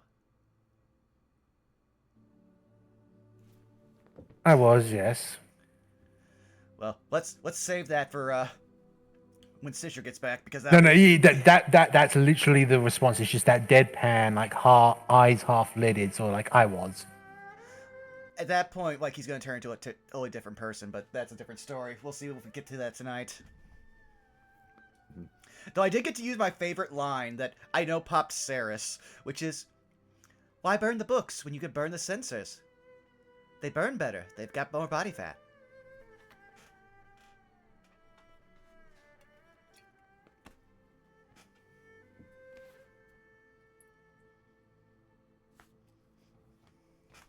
Oh yeah, here's the picture that's on the cover of the module, by the way, guys.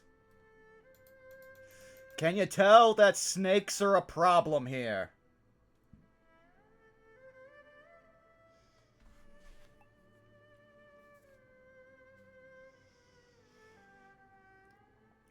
Also, good choice for break music. Fuck. Yeah. Also, for all those people who really liked Wiley's theme song, you can commission it on Ko-Fi. That's how I got the theme song. His rates are very reasonable. We stand the homies. In fact, Bubba Robot, I'm pretty sure Zai put in a command for a link to his Ko-Fi.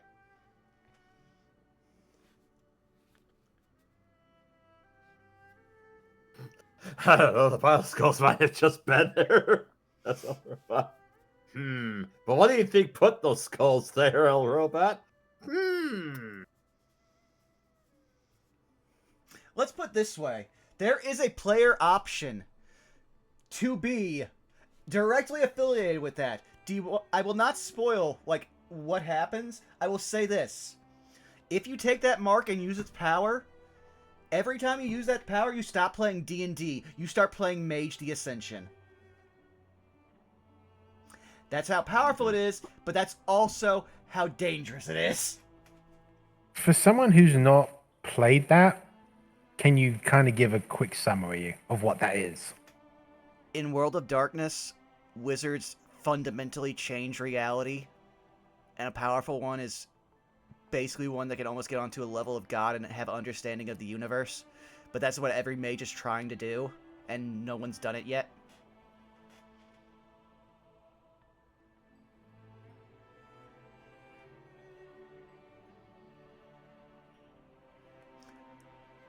to put it another way, think of it like Full Metal Alchemist. You clap your hands, you slap your hands on something, whatever you want happens. So it's like being Edward Elric. Okay. Mm-hmm. What if you clap cheeks? Because he had to give up a leg. Ah. I'm just imagining Full Metal Alchemist if I gave him a cheek for you, Alphonse!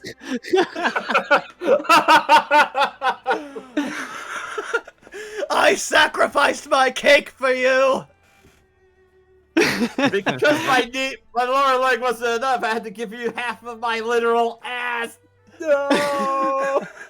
Also, I see you, Zan. I see you. Yeah, no, I've been enjoying, like, we've got a lot of people who are very much, like, vibing with this, and so I'm really happy. Heck yeah. But now that you're back, I think everyone's back. Yep. Everyone, sound off. I'm here. Sound off. When? Alpha. Yeah. There we are. Yep. Yeah. Then what better place than here? That better than now. I actually just realized something. With where I placed Zero's picture, like, in the game, to where he's doing, like, to what's on the screen, it looks like he's just like, oh, hi, Ouroboros, I'm just going to get mail. Like, they're semi non-awkward, like, apartment neighbors. But yes. Also, Okay. Also, I will say for chat, the fact that your character is Hero and mine Zero, it was entirely an accident. Yes, we just- told them. We told them. We went over the whole thing. Yep, from 0 to hero, just dirt. Yeah, no, that's probably. I'm gonna be honest here. Like, the explanation and reactions probably being clipped. But yes, Mila, why don't you take us away? Yeah. Yeah, as you begin to wind down, quick question. Ava, did you want to come back out for your drinks after kind of the meet with everyone? Probably. She would probably be like, I'm going to go get us some refreshments. I'll be right back. And she just, like, sachets out the door. Mind if I go with you? Certainly. You'll hear. Like they point towards the large armor. I mean, I entered wearing the black shell, so I do not think anyone is going to recognize me.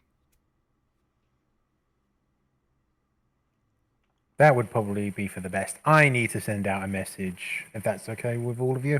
Well, if everyone's leaving the room, I'm just gonna go and have a drink too, I guess. Sure, more the merrier. All right. All right.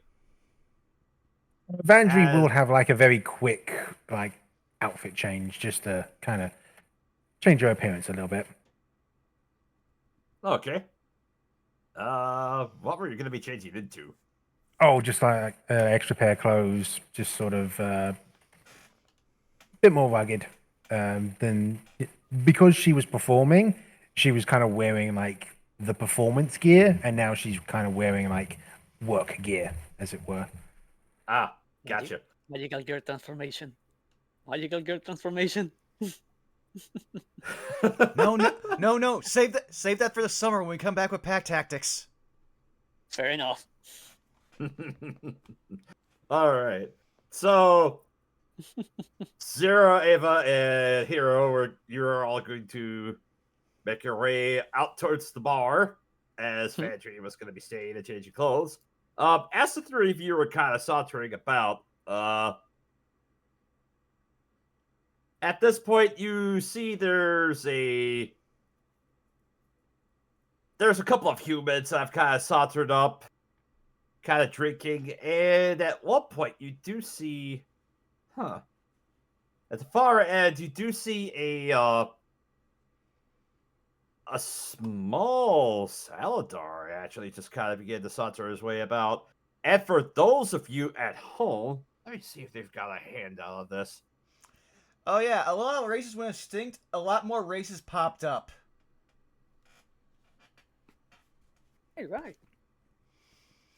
Actually, I should just go to the image. I love this voice.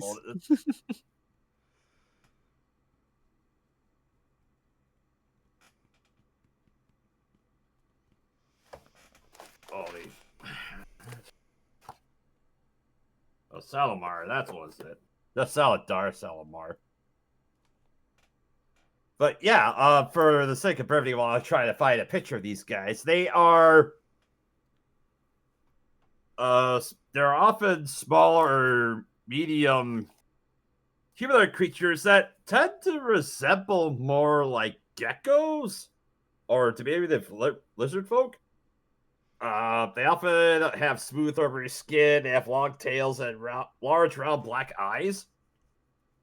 There is currently one that's up at the bar. He has a just kind of a shiny necklace with kind of like a simple skirt wrapped around his waist with a leather vest. As he's just kind of, as this one's just kind of leaning back, eyeing things up a little bit. He's just kind of nursing a drink in one hand.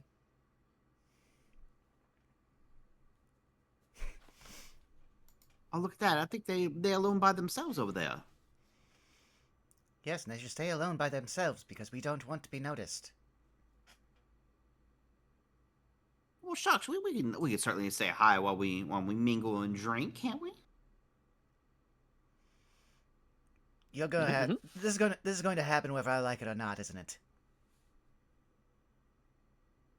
We're in a new place. It is the chance to get to meet new people. I would say one thing. Did Hero ever get a chance to meet a Salamar in the wild? Like before he met Zero? That is a good question.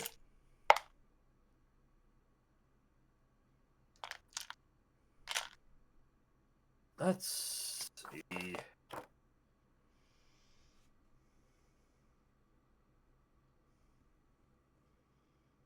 Give me a history. I guess either a history. Yeah, a history check probably would be more appropriate for you.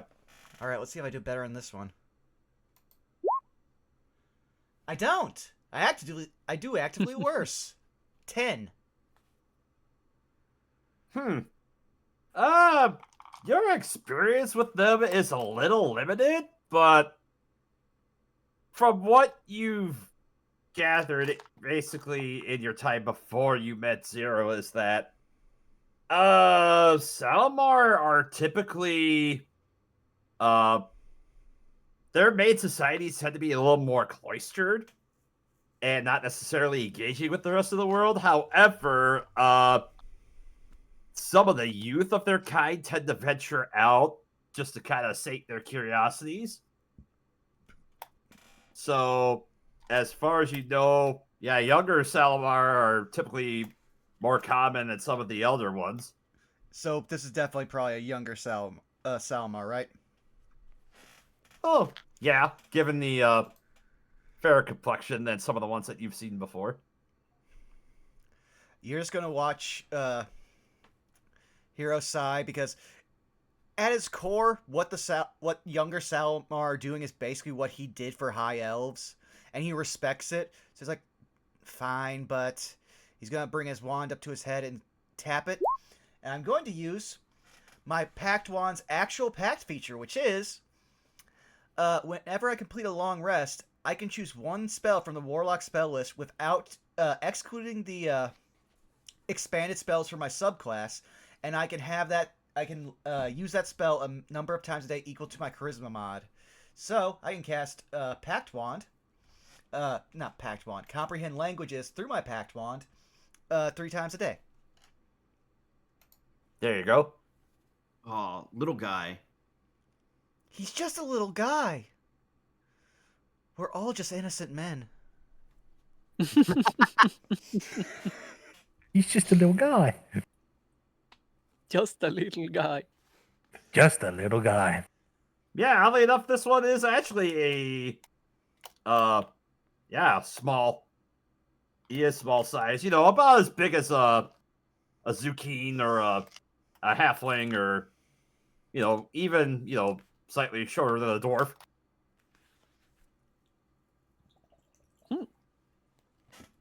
Hey.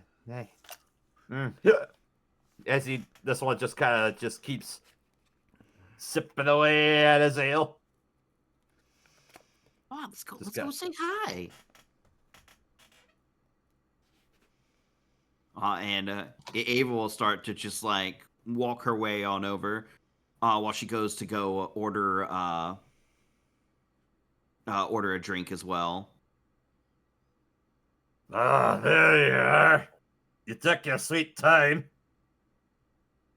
Yeah, sorry about that. We were a little tired from walking around town, so we rested up a little bit. Huh. Yeah, walking around. Must be nice. As he just kind of, well, alright,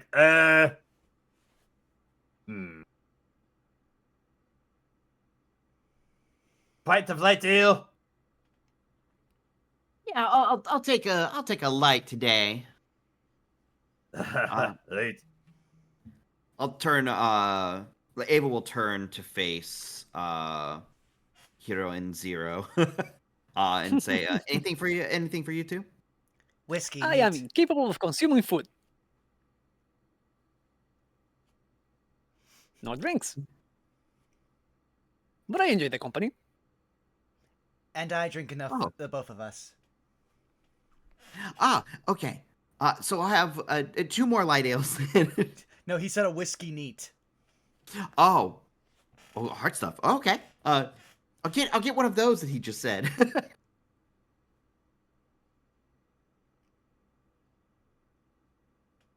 Zero sits by, like, sits beside you.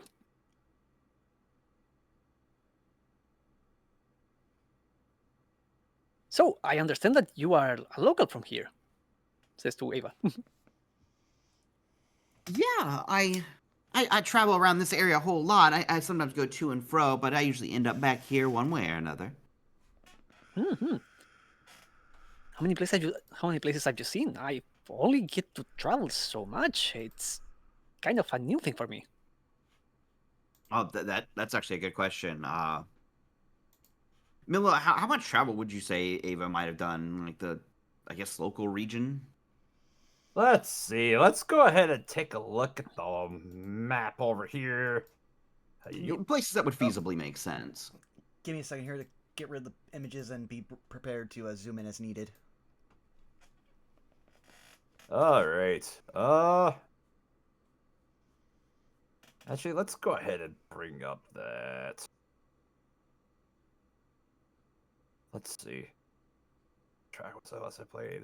Luminous. This seems appropriate. Let's just kind of pondering that map.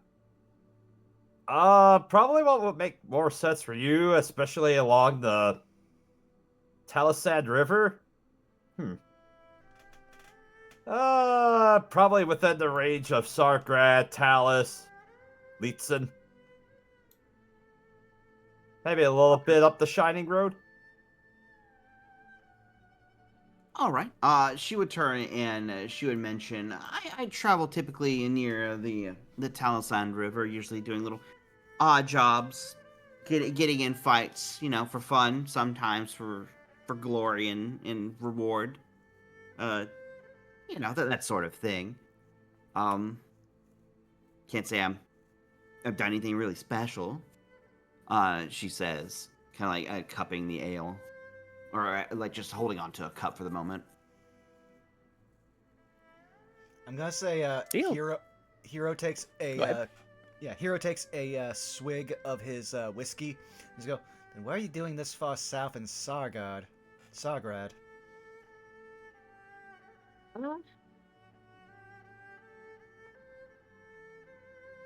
She like looks at you like a little bit like almost like a bit of loss for words. And she says, I guess wondering just kind of took me here. It's like the best response I honestly have. Can Not much of a reason. Can my passive insight see if she's hiding something, like not like again, he's just not mistrusting her, he's just trying to find out, is she hiding something because it's personal or something else, or was it just wandering? Yeah, absolutely. It's 18, right? The passive. Yeah, she's absolutely telling the truth. However, there is a layer of tension and nervousness that has appeared to pervade her since the events at the bar. You're not sure, since the fight pit. You're not sure if it's the events that took place, someone getting killed there, if it's something else. He won't pry, But noted. yeah, she's absolutely telling the truth. Like she doesn't appear to really have a reason.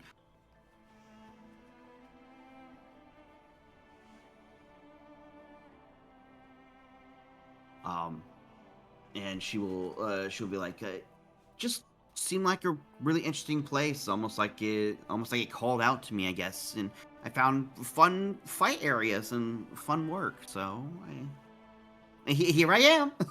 She says with a toothy grin.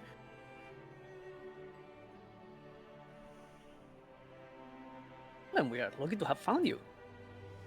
Thanks again for the help down in the... Was it the casino? We just entered there to escape pursuit. Yeah, certainly. It was the least I could do. Well, the least you could have done is not do anything, but you choose to do something, and for that we are grateful. He elbows here on the ribs. We are thankful.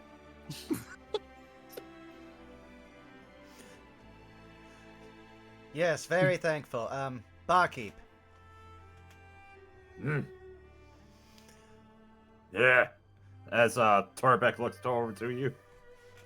If I was to find a way to give you a 10-minute break, could the rest of our drinks for the night be free? He kind of goes, and you see he kind of furls a bushy white eyebrow at you as he just... He'll watch as, and not dangerously at all, he'll just reach under, unholster it, hold up his wand. This thing has a lot of neat tricks.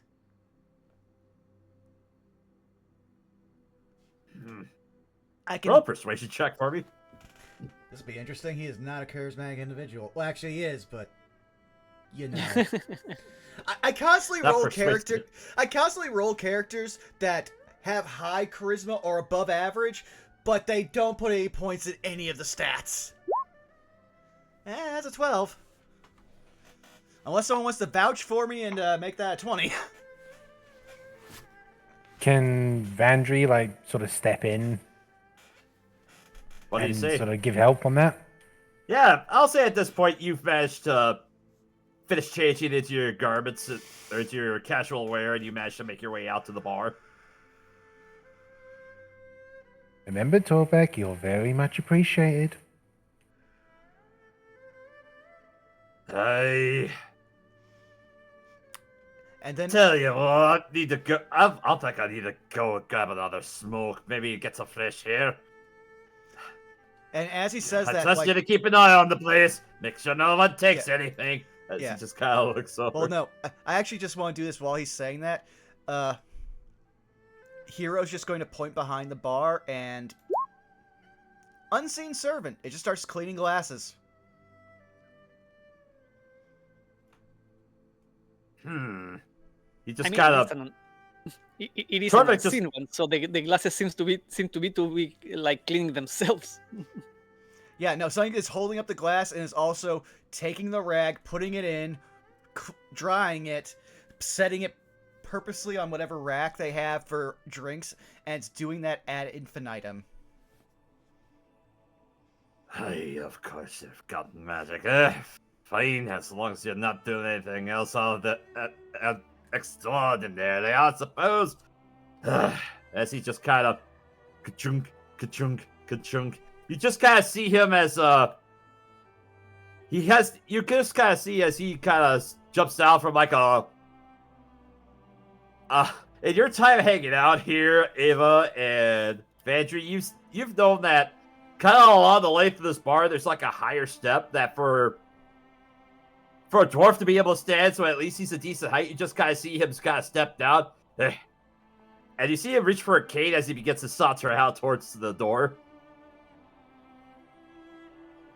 At a slightly faster pace than he was working behind the bar without it. Vandry will kind of pour herself a drink and then kind of join the others. I was about to say, like, Hero would actually say, "What are you having?" I already know what I'm having. All right, I was gonna have the servant And- like. I was gonna have the servant. Yeah, serve and you, like- yeah, Vandry is just going to basically pour herself like the usual that she would probably have in this place. As you begin to get your drinks in, you hear a voice just coming down from the bar. It's like, ah, that's messed up. That's glasses aren't supposed to do that. As you just kind of see the Salamar just with the biggest drunken like glow up eyes, just kind of staring at the all of your direction.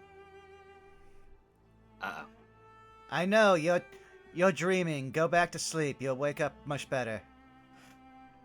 It is all a dream. Go to sleep. A full deception. Yeah, go ahead and make a deception check. Ooh. That's a 23. Ooh. I mean, if anyone wants to add in, that Sure. could like the that 20. I mean, considering Okay. you two are like saying the same shit, I Well, would yeah. say that's advantage. Yeah, let's at the nat 20. Sure. the Salamar just looks down at his glass as he's just thinking about it for a second. You just see them just. He kind of pulls up his lip, just kind of like a weird wincing smile. He's just like, "Hey man, I have had too much." He sets the glass down, which is like half full of beer at this point. As he just kind of shifts at the coin pouch around the side of his side of his belt. He'll throw a few copper on top of the bar, and then he'll just begin to saunter his way out towards the front door. And just, as he manages to tumble face first out the door. I hope he'll be okay getting home. As long as he didn't take care, It he was should be fine. I will never stop finding fascinating the fact that you all choose to intoxicate yourselves for entertainment. It's not all that alcohol is good for. The Salamar is just laying prone in the doorway for a bit. I would also say the unseen servant ghost takes his glass, pours his beer in the sink, starts cleaning it, and probably by the time Torbeck gets back, every glass in the bar will be clean because this thing is just a machine.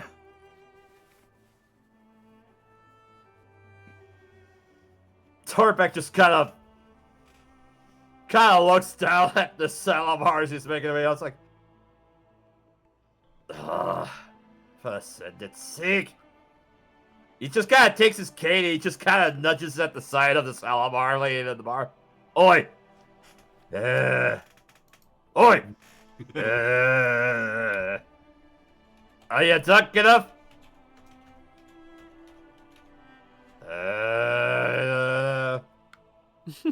I No. think that's a yes.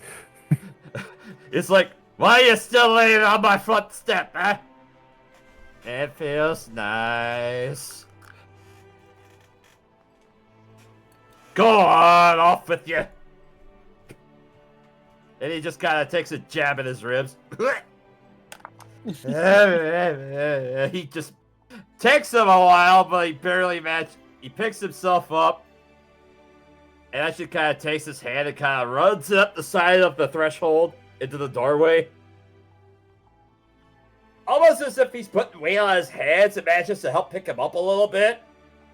In spite of him not actually grabbing onto anything.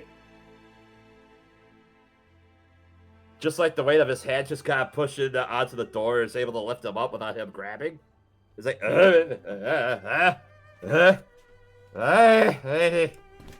you kind of stop. You see him as he goes out the door. He kind of stumbles to the left. After about 5 seconds, he starts to stumble through the right back into view, and then back out of sight. Oh, that way. I am starting to believe they might need assistance. Yeah. Maybe we should go help them. Don't get lost. And yeah, Zero will move towards the Salamar. Yeah, Ava will follow closely behind. He just begins to. You see the Salamar just kind of put one hand on the side of the whole exterior. He's just kind of trying to prop himself up as he's just kind of walking. After a little bit, it feels like he gets his bearing and he kind of knocks it off. He's like, hey, what's up? How you doing?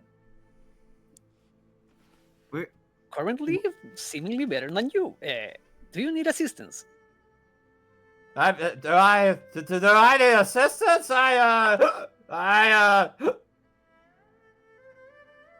Well, he just kind of, he stops for a moment, he teeters for a little bit as he puts his hands on his chin, kind of thinking, well, I just gotta run over to my shack. Oh, hold on a second, as he's just kind of pondering a little bit.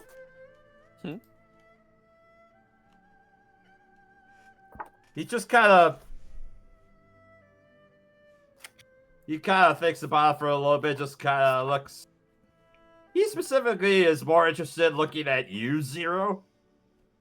It's like, you look kind of slick there, bucko, as he just stumbles a little bit, but manages to pick himself up for a little bit. Well, yes, my frame seems to be designed to be modular in nature. I still do not fully understand the purpose of it, but it is quite easy to integrate it to other machines.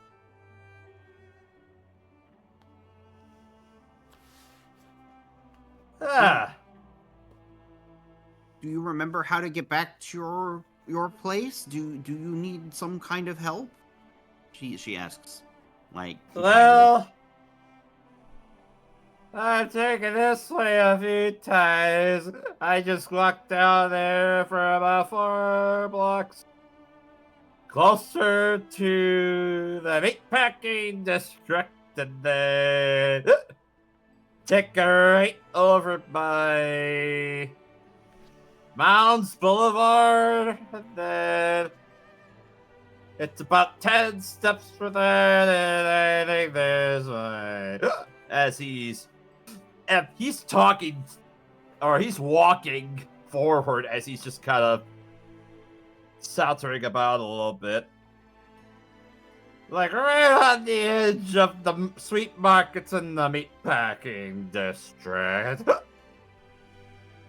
Zero kind of like grabs him by the scruff of of their shirt, not like pulling them, but just to help them stand up as they walk and try to prevent them from falling forward.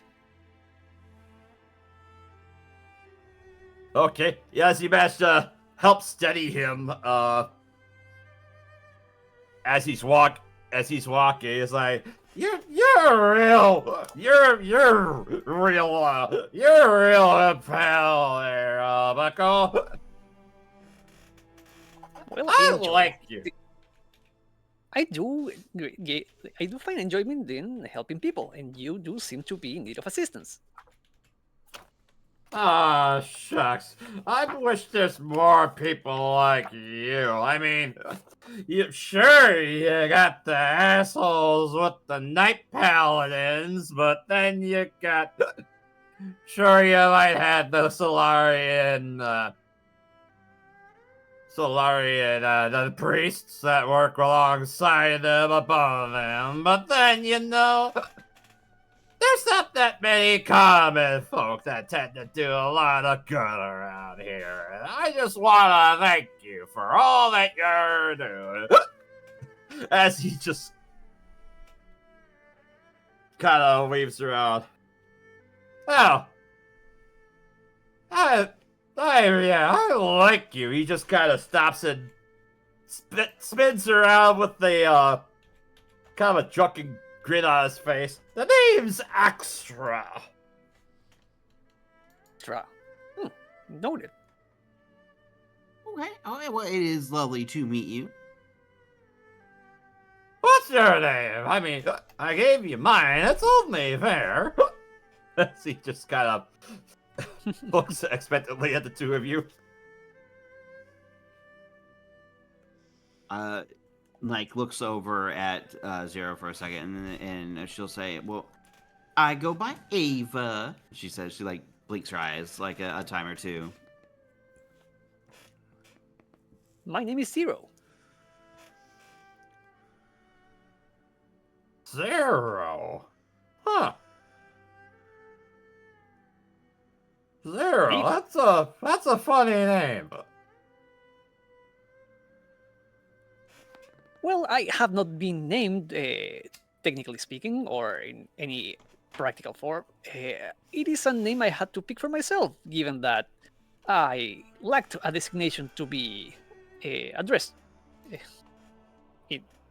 You can pick your own name? Circumstances led it to be that way, yes.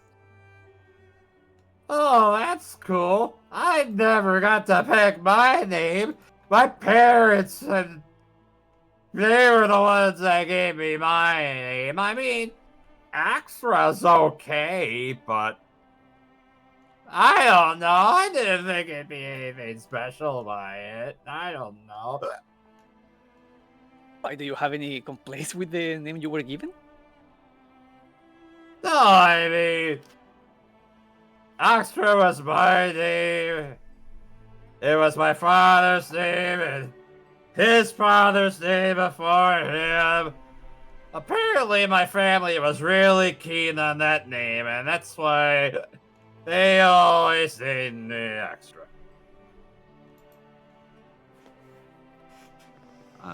Ava would look over at Zero and say, "Should we go get the others? Maybe help them get home."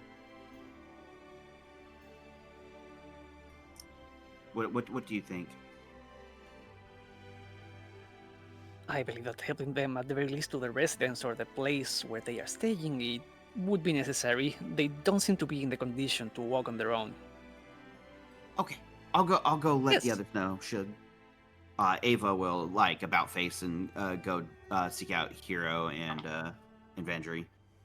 No, you don't have to go. It's alright. I can. As he manages to stumble himself back towards the wall, he makes contact with it and begins to slide down onto his butt against the wall. Oh, I guess I'm here now. That you are. I believe you want to move forward, though. Yeah. As he just kind of giggles a little bit. He kind of begins to kick his feet like he's wanting to walk forward, like a baby kicking his legs for the first time. Zero just thinks to himself, like, fascinating. Like, why would you do this to yourself?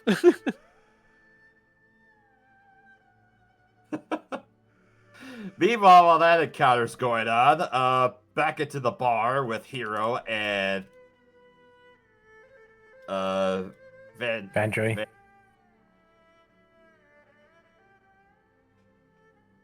Vandry's gone on to whiskey now. At this point, we're probably sharing a glass. Hmm.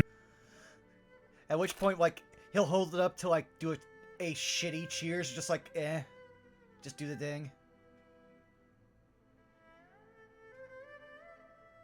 Vandry will take a sip of it as well. Well, yeah, he's asking for a shitty toast, since we're sharing the same drink. Yeah. Vandal will toast with him. Yeah. After he takes a pull, he's just gonna be like, "So, do you have a last name, or are we just doing first names for however long this goes?" I do have the far longer name, but for the sake of safety for certain people, Vandry is all I will give. Fair enough.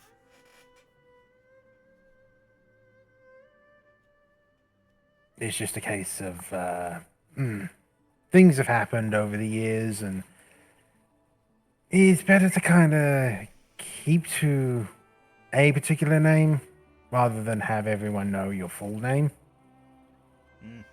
Well, everyone knew us back home, to the point where their derogatory insult was used so often we just made our last name that.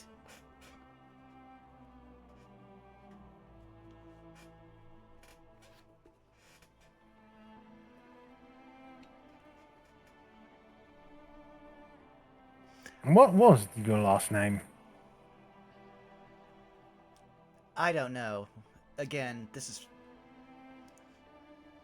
I'll say... What little I can say is... Where the High Elves went, time is a bit hazy. But it's been a generation or two. I don't remember our last name. I just know what we have now, and it's honestly ironic, at least for all of us, being the only people who want to preserve the history of our race.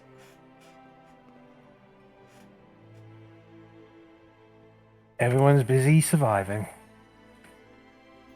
You are gonna hear a very dark laugh come from him, just like starting to sound like a high elf already. Well, it's just the way that things are these days. You make coin where you can, and you try to live through every day. Yeah, well, as someone who cares about the past, because if you don't have one, you have no future, I'll continue to archive it, no matter what they call me.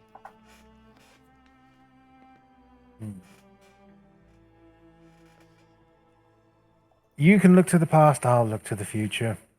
That's what kind of drives me. I prefer you look to my back and we let the optimists look to the future.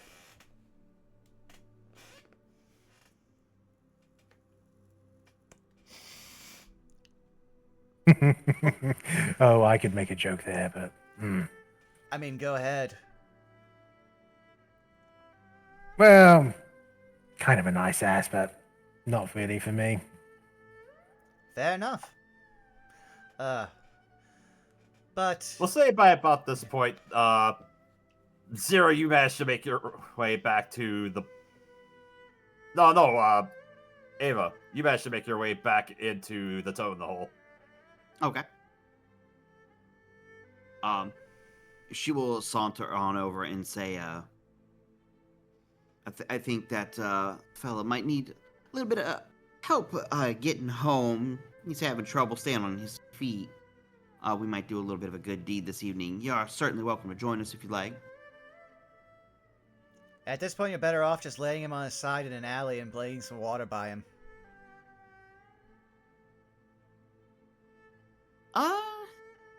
She kind of like looks back and for a moment says, around these parts, that might not be the best idea. Oh.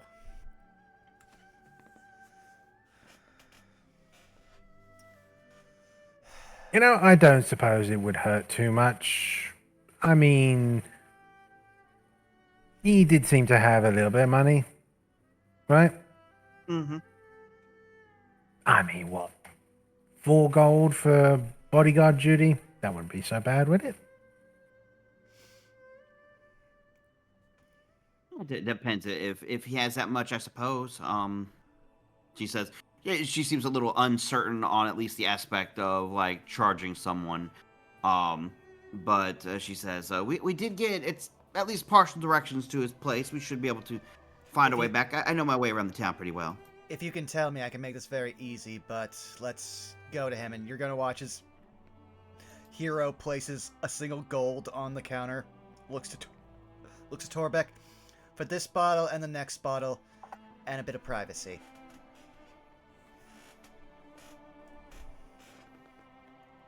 Has he returned to the bar yet? Yeah, remember he was poking our friend here. Ah, right. Vandry's yeah. Vandry's kind of gonna quickly take out like a couple of letters and be like, I'll post these off and catch up to you. I'll make this a lot easier. So you go do your post. I'll help them. He's retopping off his drink with the bottle that we have both like just taken from behind the counter at this point. He's topping himself back off and leaving because he just left like at least a week's worth of inn stays with Torbeck for 2 bottles of whiskey.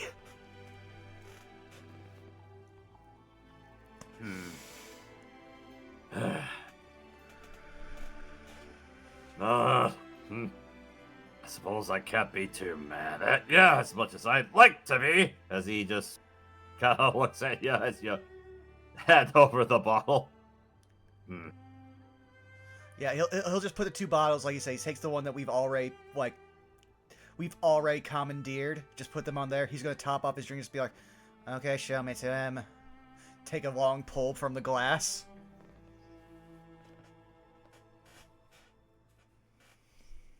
All right. I just said, oh, gotta be careful as he's just hobbles his way and along I guess his dwarven run up behind the bars. He's kind of sauntering down to the other humans, just tending to them. All right, a couple other pints. All right. Oh, yeah. How do you do the thing you do with the things? As he just kind of points over to as the glasses are getting mixed up. Serve those 2 take down there. Thingies, would you? He'll just look at it and go, So, "Pour ale, pour whiskey, pour bourbon." So that's the command he's giving to this thing as it still is around, which I'm really glad that I'm not planning to use. Glad you're running Unseen Servant's still up, so that takes my plan out of the equation for now. So let's go deal with a drunk.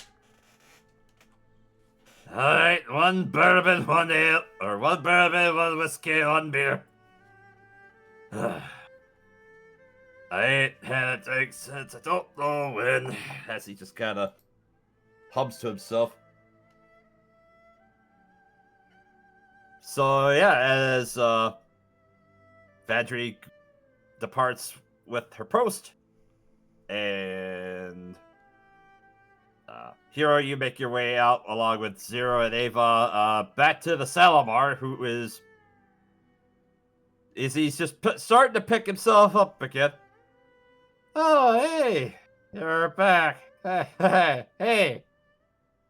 Oh, Greetings. They have managed to walk 15 steps. It's been a record so far. No stumbling. yeah. Well, let's see if I can do it. At that point, Hero's gonna look at you and like, "Why didn't you just pick him up at this point?" I am not currently in the Black Shell. The Black Shell does have more physical capabilities than I do. So at current, all I can do is give encouragement. It seems to be working. You can't lift like 70 pounds. Not optimally, no. Okay, fair. I know they're technically considered a small class race, so I wasn't sure how like strong you were. You wear a shell like a turtle? Ava thinks for a second. It's like, I think I can. Well, that would be rather helpful. Wait, you have a shell too? He just kind of thinks about it for a moment. No, That but I I do. think not a shell, but I think I can pick you up. Oh. Well, okay, as you go to pick it up. I'm not sure if any checks are needed. She's like 16 strength. Yeah, that's no issue. You just managed to hoist him on your back. He's like, oh. Now we can make easy ground to take him back to his place. Okay. He just kind of takes his right arm, he kind of dangles it over your shoulder, pointing forward. This is good. Just go that way. Okay? Just go that way. Should we wait for Vandry? No, she's doing something else. Okay. Though I will say, if he passes out, we're dumping him wherever he passed out. Okay, so keep him lucid. Can do. And I guess Ava will start just heading the whatever direction like he starts pointing in. All right. And to keep them awake, Zero on the way will just be making like random questions, like, well, what do you do? Where is your family from? How does it feel to be a lizard person, like a salamander person? Like just whatever. But they are genuinely curious about it. It's not just to keep them awake. It's like Zero is just fascinated with the world around them. Well, seeing- Mhm. as you kind of go to ask these questions, well, my family's from around Tenasriel, kind of out in the desert. So not that far, but they're ranchers.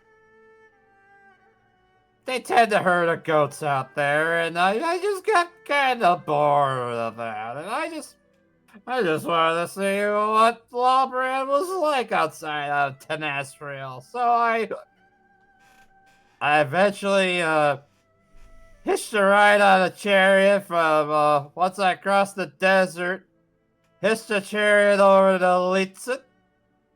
And then I bummed our caravan right to Talus and then to here in Sargrad, and I'm just kind of exploring and seeing what it's like.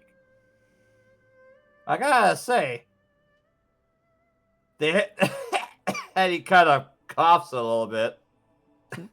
The hair's not as clean around here.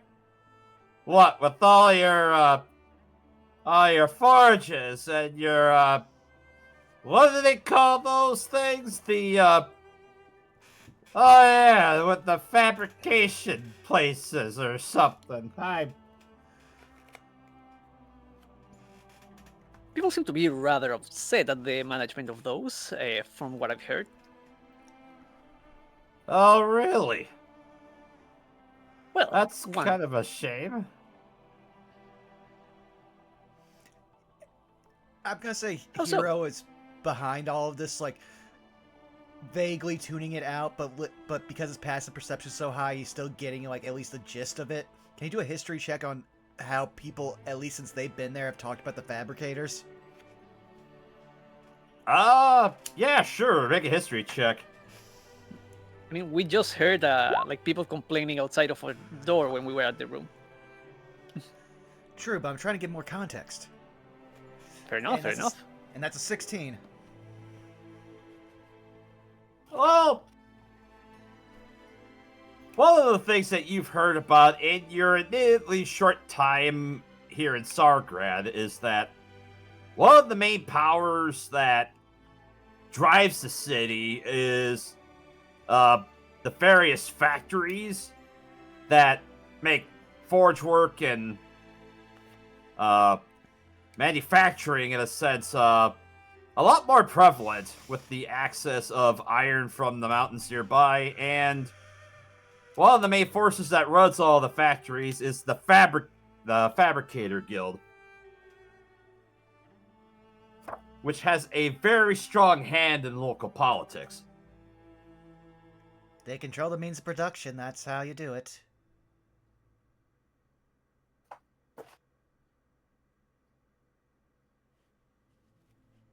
Sounds cumbersome.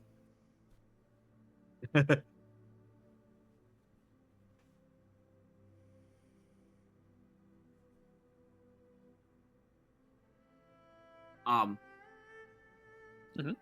out of curiosity, because I remember him mentioning that there was like the vague area where he was staying.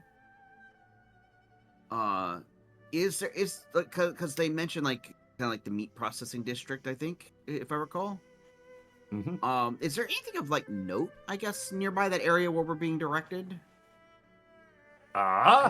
Given your background within your exposure to Sarkrat currently, nearby the meatpacking district is the sweet markets, which is basically their larger market and vendor district. Mhm. A lot of people will set up shops and various vendor stalls to basically sell anything from like their very down to earth basket weavers and grain and bakers, and some butchers sell the stuff out that also comes in for the meatpacking district, but also some other crafts like some weapons and jewelry. It's just a little hodgepodge of everything that's over there. Oh, okay.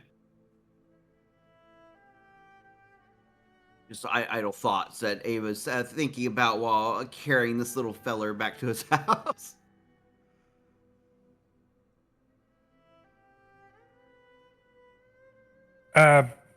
So Miller, can I try to find the group then? Oh, After I've done my post? let's see. I can do survival if need be. Yeah, sure, you can throw a quick survival check. 11. Give me your time around here. It's easy enough. There's a post box nearby that you can deposit your letters in, and then basically a couple blocks away, and then you with that survival check, you eventually manage to catch up with your companions. Yeah. And they're heading for the meat packing district, aren't they? Yes. You did Yes. hear So back- if they are, then Vandry's going to be very familiar with the area. Mm-hmm.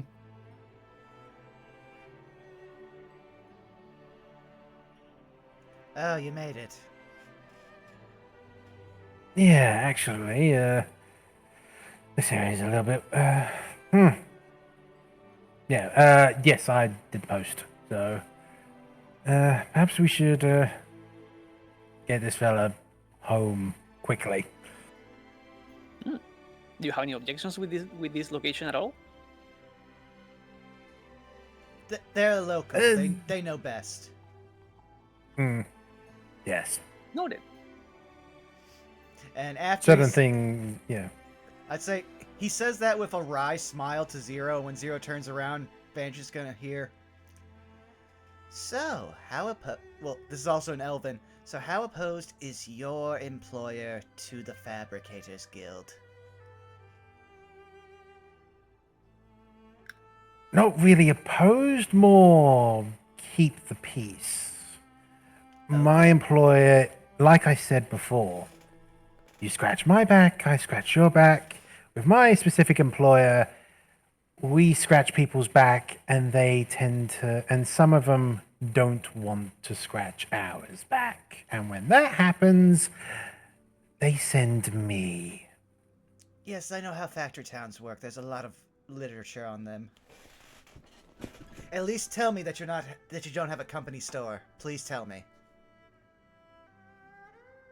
No, we're a lot more discreet. And Okay. Vandry's kind of gonna give a nod, like, here, discreet. Again, gonna look at you and roll eyes because we're talking was effectively a dead language. But then be like, all right, well, let's get him where he needs to be and then go finish off that other bottle.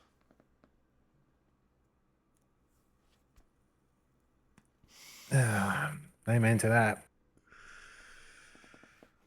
If worst comes to worst, I have at least one spell left in me.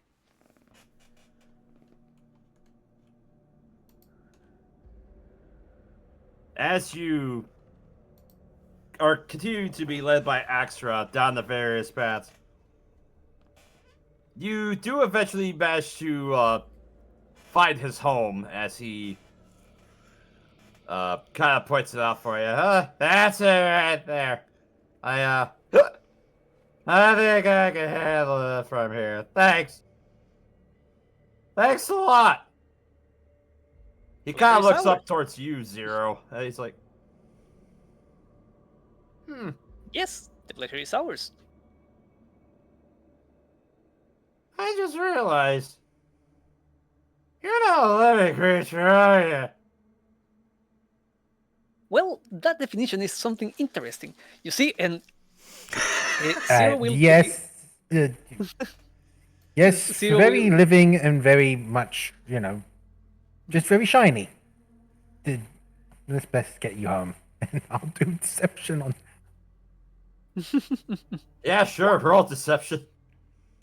That's a 17. Let's see. You'll have disadvantage on this. That armor looks pretty. Hold on. Hey, how's this handle? Like, he just kind of saunters in his pouch. He'll kind of give each of you a gold piece for your trouble. Just that's all I got on me, but I think that's fair. I wasn't expecting compensation, but it is welcome, yes. Alright, well. Go ahead. Oh, go ahead, Hero. I would just say Hero just wryly turns to, like, Vanjus go, well, he just bought us drinks for the rest of the night. He says, knowing that he just basically reimbursed Hero, who already did that. Yep, and he basically already did what Vandry was gonna maybe try and convince him to do anyway, so we don't have to do it.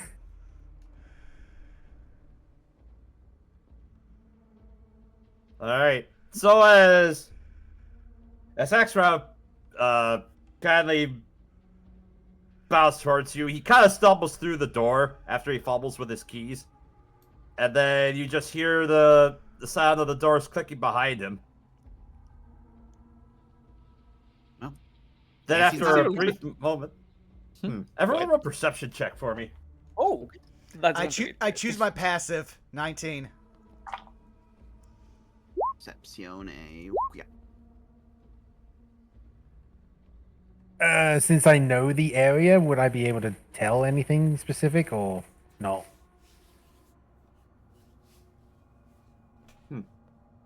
I did Let's get a 6. Because otherwise that's kind of an at one for me. Yeah. Doing their best in order to master their steps. Hero, you would be the first to notice this. But eventually everyone else manages to pick up on this as well, as everyone kind of looks off. Rounding the corner, you all see a trio of individuals wearing darker cloaks as they look like they're kind of talking towards each other in kind of hushed tones. Eventually, they stop as they all seem to look at you. One of them in the middle begins to step forward. And the cloaked individual looks up towards you.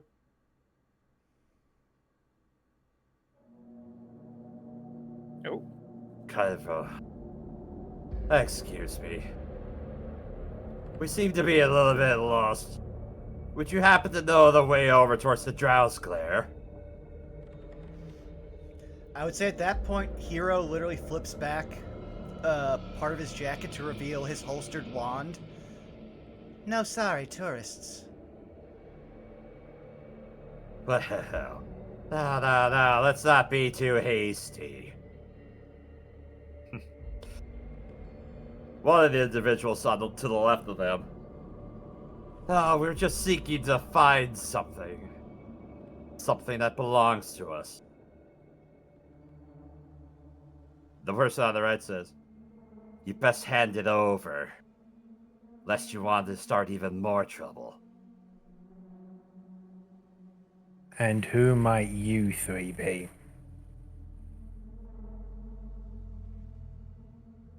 We don't have to answer that. What we will See, that's the problem. You're on my turf, so you do. Your turf? You're gonna let this hotshot think he's hot shit. At that point, like, it's already in his hand because he can Oh, summon it. no. Vandry just kind of pulls a little bit and kind of shows off the Draconis Malicide symbol.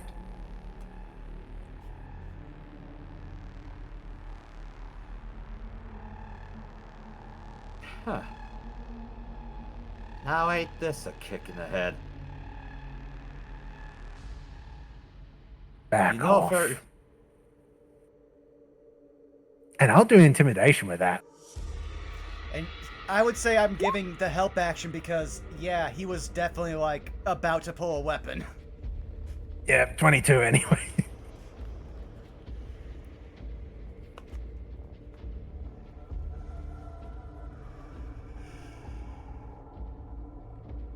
The two individuals that were in the back, they definitely seem to tense up and stand down slightly. But the individual at the front just kind of looks forward. Well, you think this is your turf? All we want is for something that was lost to us and returned. If you give it back, there won't be a problem. But if you don't, then he just kind of tenses up and then looks down. Then there will be a problem. And as the standoff continues to bear down on everyone, that's where we're going to have to end tonight's session. Alrighty. I thought we were going to have a lot more, like, Western themes instead of crime noir drama, but I'm down for it. Heck yeah.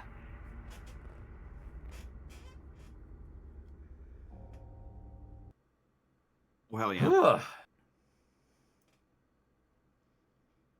Yippee! Welcome to Scarborough, motherfuckers.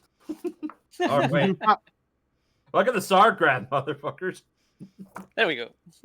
I just love that our team dynamic is two, like, pleasant cinnamon rolls and two, okay, we're spy masters. This is fun. We're having fun.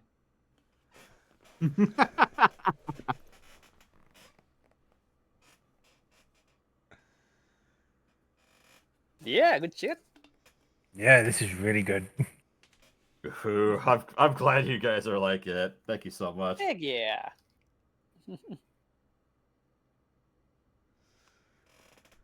Well, you guys all start going around the horn and everything. I'm gonna find someone for us to raid. We could do I think Bosco. we have plenty of targets. We do have Bosco. We do have actually the Unexpectables. They are still doing the fan art showcase. We've got them. We've got Rabbit. We've got Tart. We've also got Nekoita if you want to do art. Oh yeah, I love Nick like that. They are great. So yeah, I'll figure out one just based on certain stuff, but again, start going around the horns because I'm also going to do a quick bio break before I do that. Sure thing. Who wants to go first? I guess I'll nominate myself. There you go. Hello! It is I, Ninja, your illustrious DM for this first episode of the Outlaws Gambit. Yeah. I'm so glad you were able to all stop in, have a good time. But you can't find me here on Fridays and every other Tuesday DMing for this and phase of our lives. You can also catch me over on Blue Sky and at Twitch at Ninja. You can also catch me opposite of Phase of Our Lives at Let Jake, where we play through Adosian Anthology's Legacy of the Deal Breakers, where our party is in the middle of a brawl within our benefactor's house after Rugar, my character, has been summoned in regards to a crime that he was wrongfully convicted for.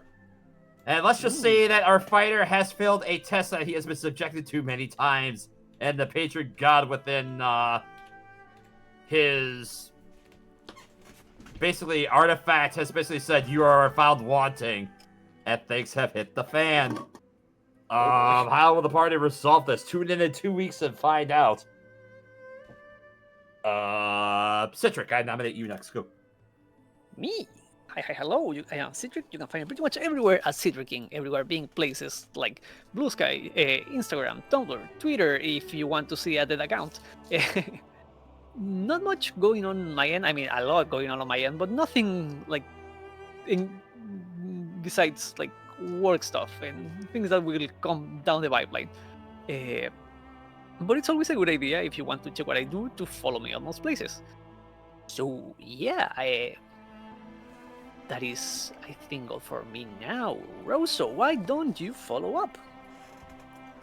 You can find me at Rosso Ryu on Blue Sky and YouTube. I am not on Twitter/X. You can probably find me on Twitch the Person's Twitch channel on earlier on Fridays for Power Rangers Cyber Strike. And if you catch Dr_Canaban on Twitch on Mondays for MNW Warzone, you can see me as Arsoy the Undisputed Future. Skelly, I'll hand the horn off to you. All right. Hi, I'm Skelly Alpha. I can be found on Blue Sky and Twitch under the same names. I do a lot of streaming of crafty survival types, Minecraft art, and lately a lot more tabletop. Currently, I am prepping to start running like mini campaigns of a Paper Mario setting D&D universe. I'm just doing some fun tuning on some adjusted rule sets and stuff. It's still 5th edition, but there's a couple things I'm swapping up. Nothing extreme though. Anybody can really hop in. That's honestly really it for me. I'll be posting my stream schedule tomorrow in the Discord for next week. I guess that leaves Vaughn, I believe. Yep. Hi, you've already found me here at twitch.tv/BurnoutVaughn. You can find me tomorrow playing some more of the Devil with Zako Duo and our good friend Saris. You can find me on Blue Sky. You can find me on YouTube at BurnoutVaughn. I nuked my Twitter. You can't find me there. The week following this weekend, we have Phase of Our Lives where, oh boy, we're starting another political coup. In Saved by the Spell on Saturday. Oh, we found out we're actually really playing Sons of the Patriot. And on Sunday, then we have Those Who Wander, where we just made it to Scald. Everyone around us is an enemy. So yeah, that sounds fun. Why don't you come in for those times? That said, we're gonna rage our good friend, Hey Mr. Rat, aka one Fringe type. I would say, let's just do the title of the episode, because I think that's the best for a raid message, so you walk into a bar fight. Alrighty. Sounds good. Alright, thank y'all for coming out, and I look forward to you guys watching us later, because this is a fun game. Hope you enjoy as much as me. Yeah. But we love you. Bye-bye. Good night, everybody. Bye. Scatter.